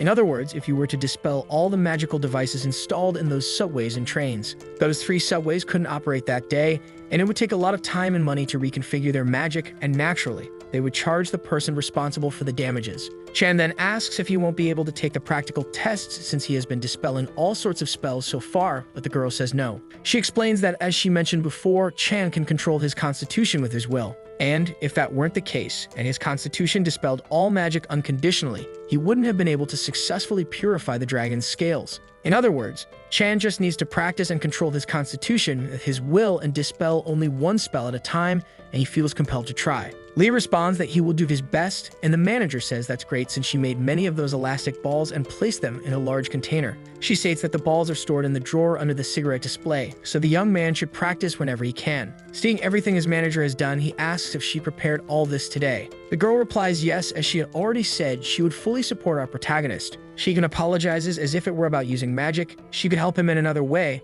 but this is all she can do for now. Then she asks Chan to cheer up as he can really do this. During his shift, our protagonist continues practicing with the balls to dispel only the necessary magic. Chan prepares for the right moment, carefully observing the bouncing balls with his sharp eyes. All of them start bouncing immediately, and he just watches them attentively. He sees a perfect opportunity and swiftly grabs one of the balls with his hand. However, once again, it turns completely black and he realizes he has failed yet again. Lee adds the darkened ball to a box filled with several others, commenting that this was already his 50th attempt. Frustrated, he thinks that dispelling only the automatic activity magic and the sound magic isn't working. Looking at the jar, he notices there are only 3 bouncing balls left, meaning he doesn't have many more chances. Chan recalls his manager's advice that his will controls his constitution, so he wonders if that means his will needs to be extremely strong. He tells himself there must be a right way, and at that moment, someone wearing well-fitted pants enters the store. With his back turned, unable to see who it is, Chan welcomes the newcomer, and the unknown customer asks him to pay attention for a moment.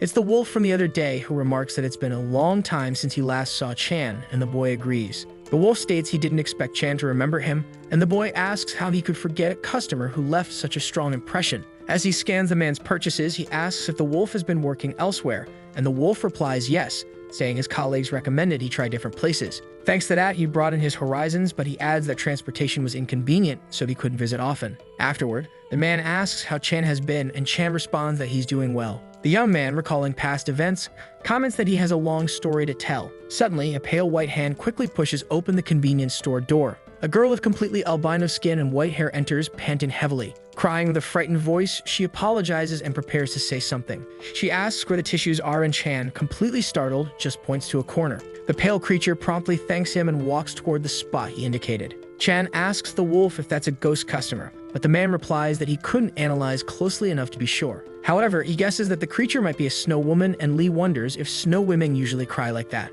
The girl, wiping her eyes with tissues, cries so intensely that she freezes much of the area, frightening our protagonist. Concerned, Chan asks if the surroundings are really freezing, and the wolf explains that snow women typically emit cold air. The intensity of the cold can increase with their emotions, meaning this woman likely has a long story to share, and he suggests they calm her down first. Chan asks what he should say, and the wolf offers to help if Chan doesn't mind. Our protagonist replies no, thanking the wolf for his offer, but saying he can't involve the customer in his problems. The wolf insists, curious about her story. Moreover, he adds that talking to multiple people might resolve things faster, and Chan admits to himself that might be true since the wolf is more experienced. Looking at the snow girl freezing everything around her while crying, the boy admits the wolf likely communicates better than he does. Immediately, Chan approaches her and politely calls for her attention. Embarrassed, the clerk says he understands she's going through a difficult time, but if the cold continues, it will affect his business. He asks her to please not do this there. However, looking into her eyes, he sees she's still crying, deeply saddened by something.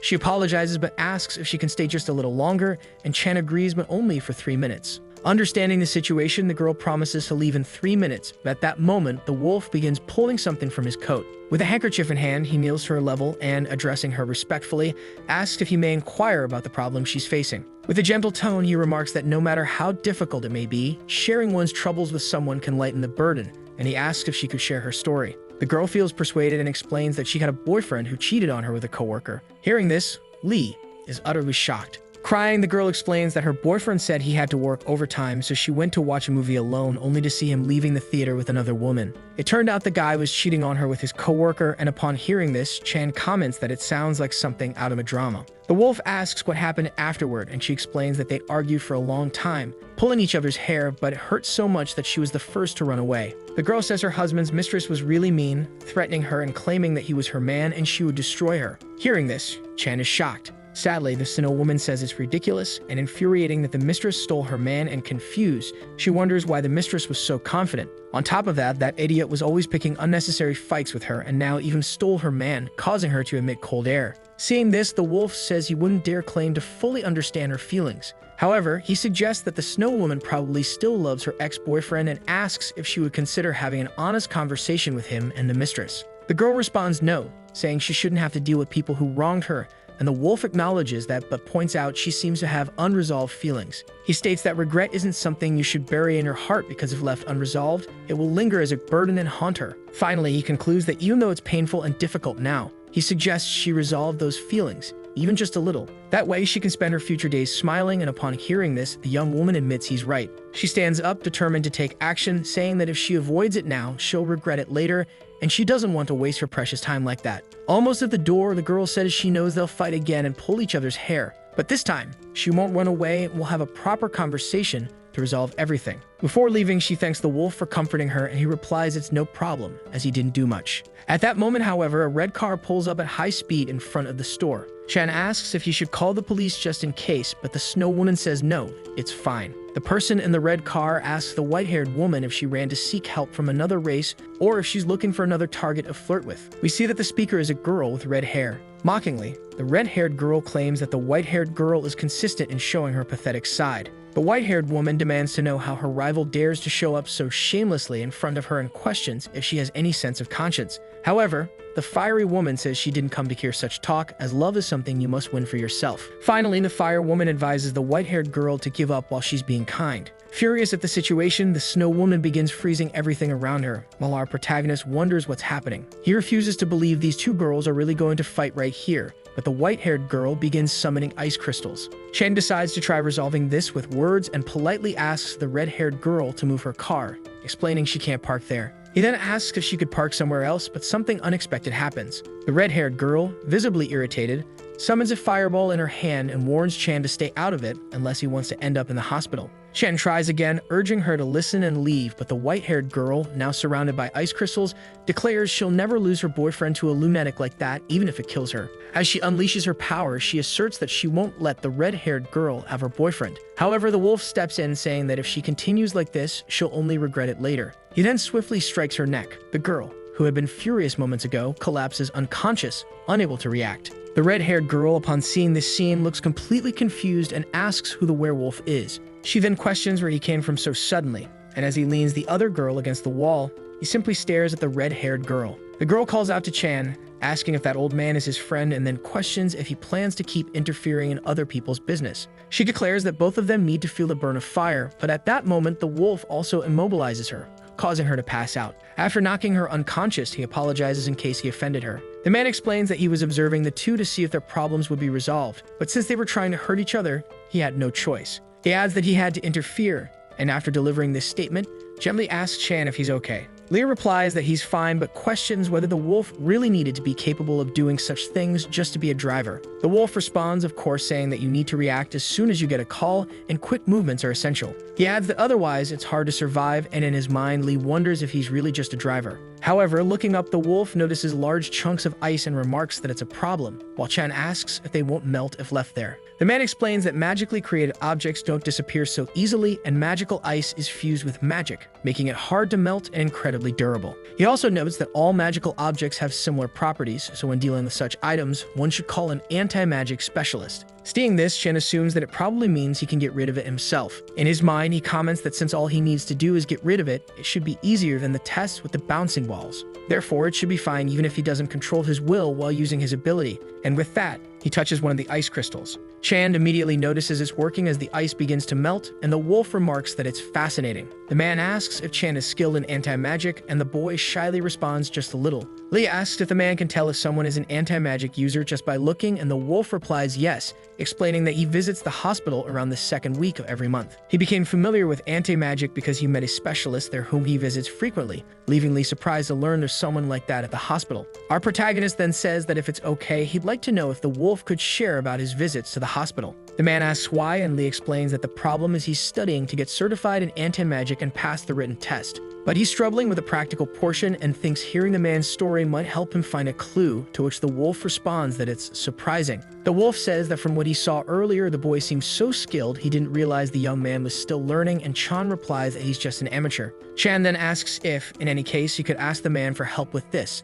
However, the wolf says in that case, he'll show him something and begins to roll up his sleeve. He explains it's faster to show and then points his wrist toward Chan. Our protagonist asks what it is as he sees a symbol of a chain encircling a magical circle imprinted on the wolf's wrist. So the video ends here. If you don't want to miss the next part, activate the notification bell, and see you next time on Tob's channel.